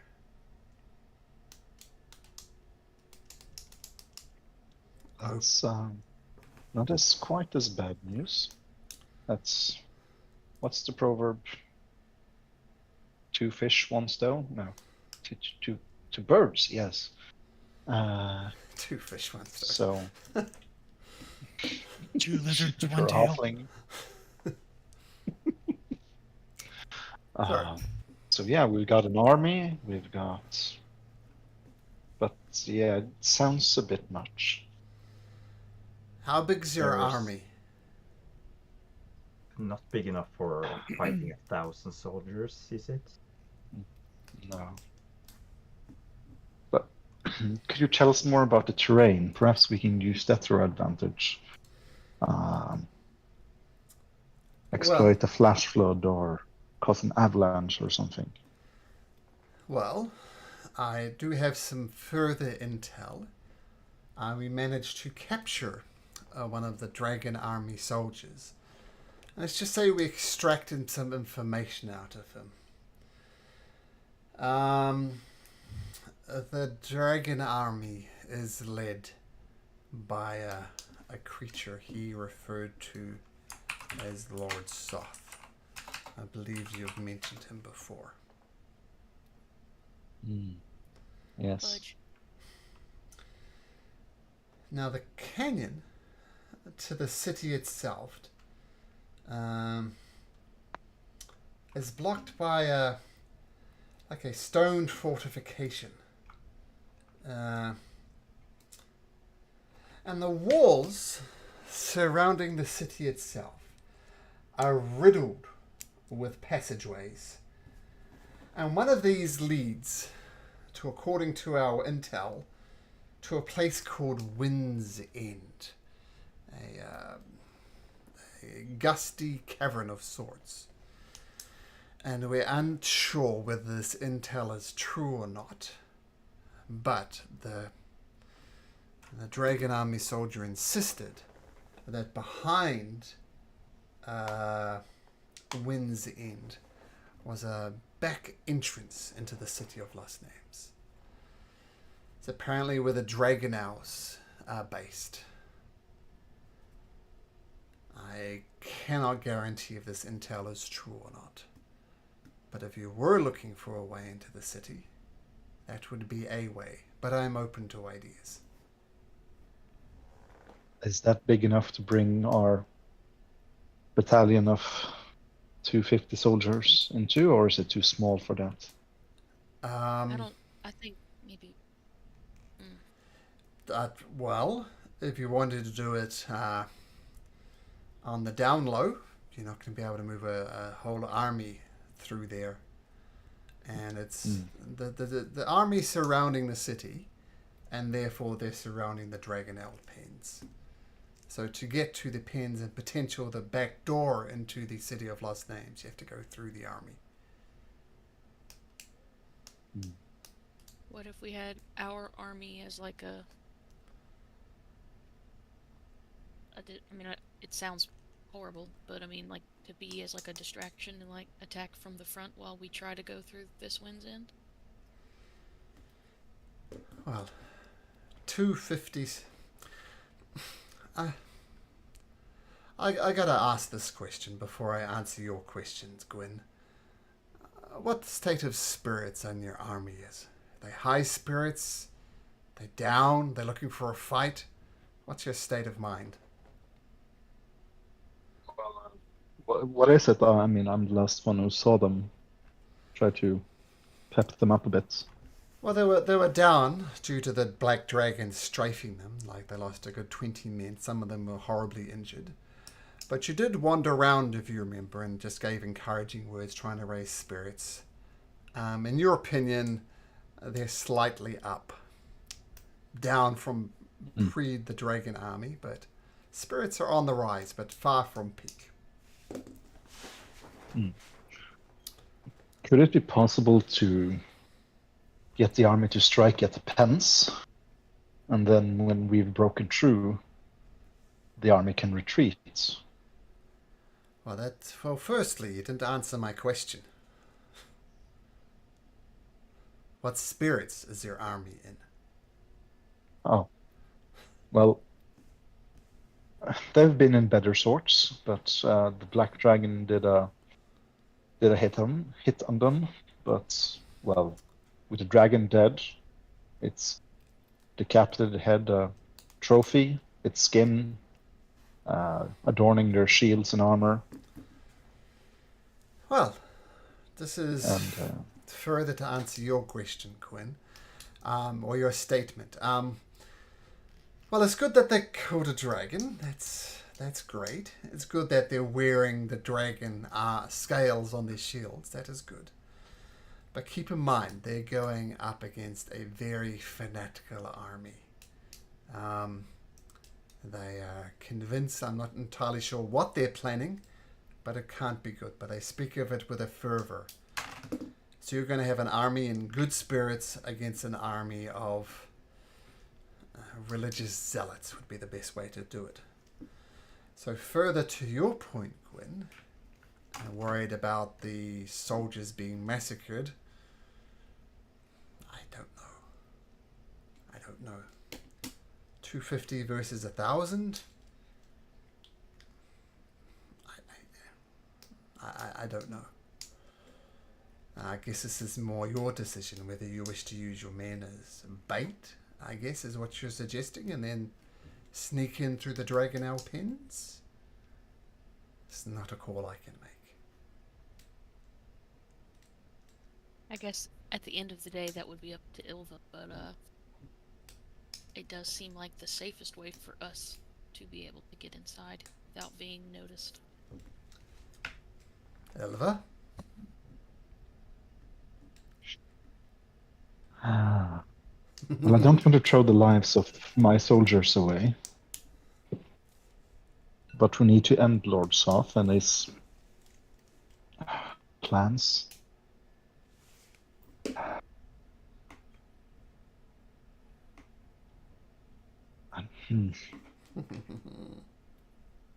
Well, they could be used as sort of bait by allowing us to break through, attacking with them, and then pushing through to these tunnels, at which point the men can sound a retreat and,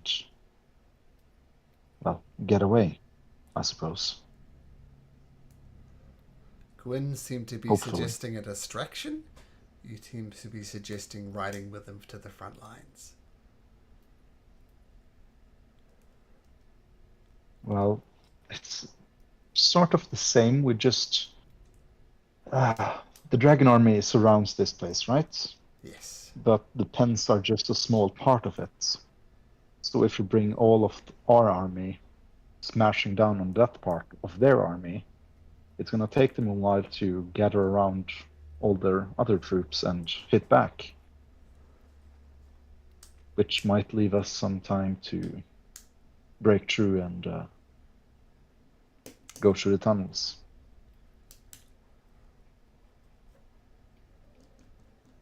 And if we have the army go to a completely different part, anyone guarding the tunnel area to the Dragonel pens will have to go over there. That's true.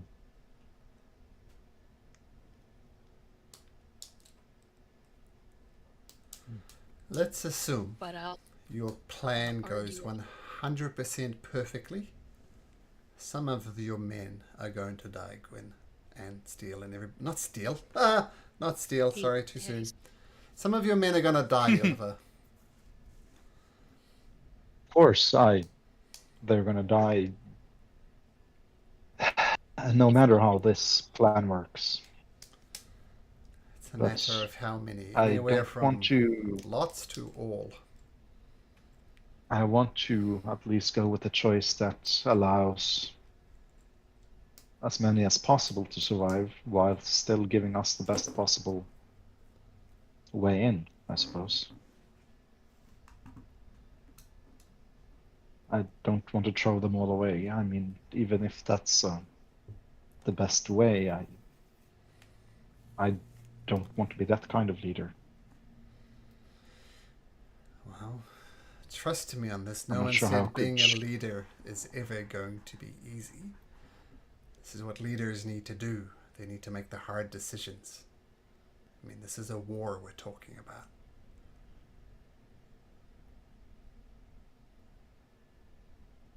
True.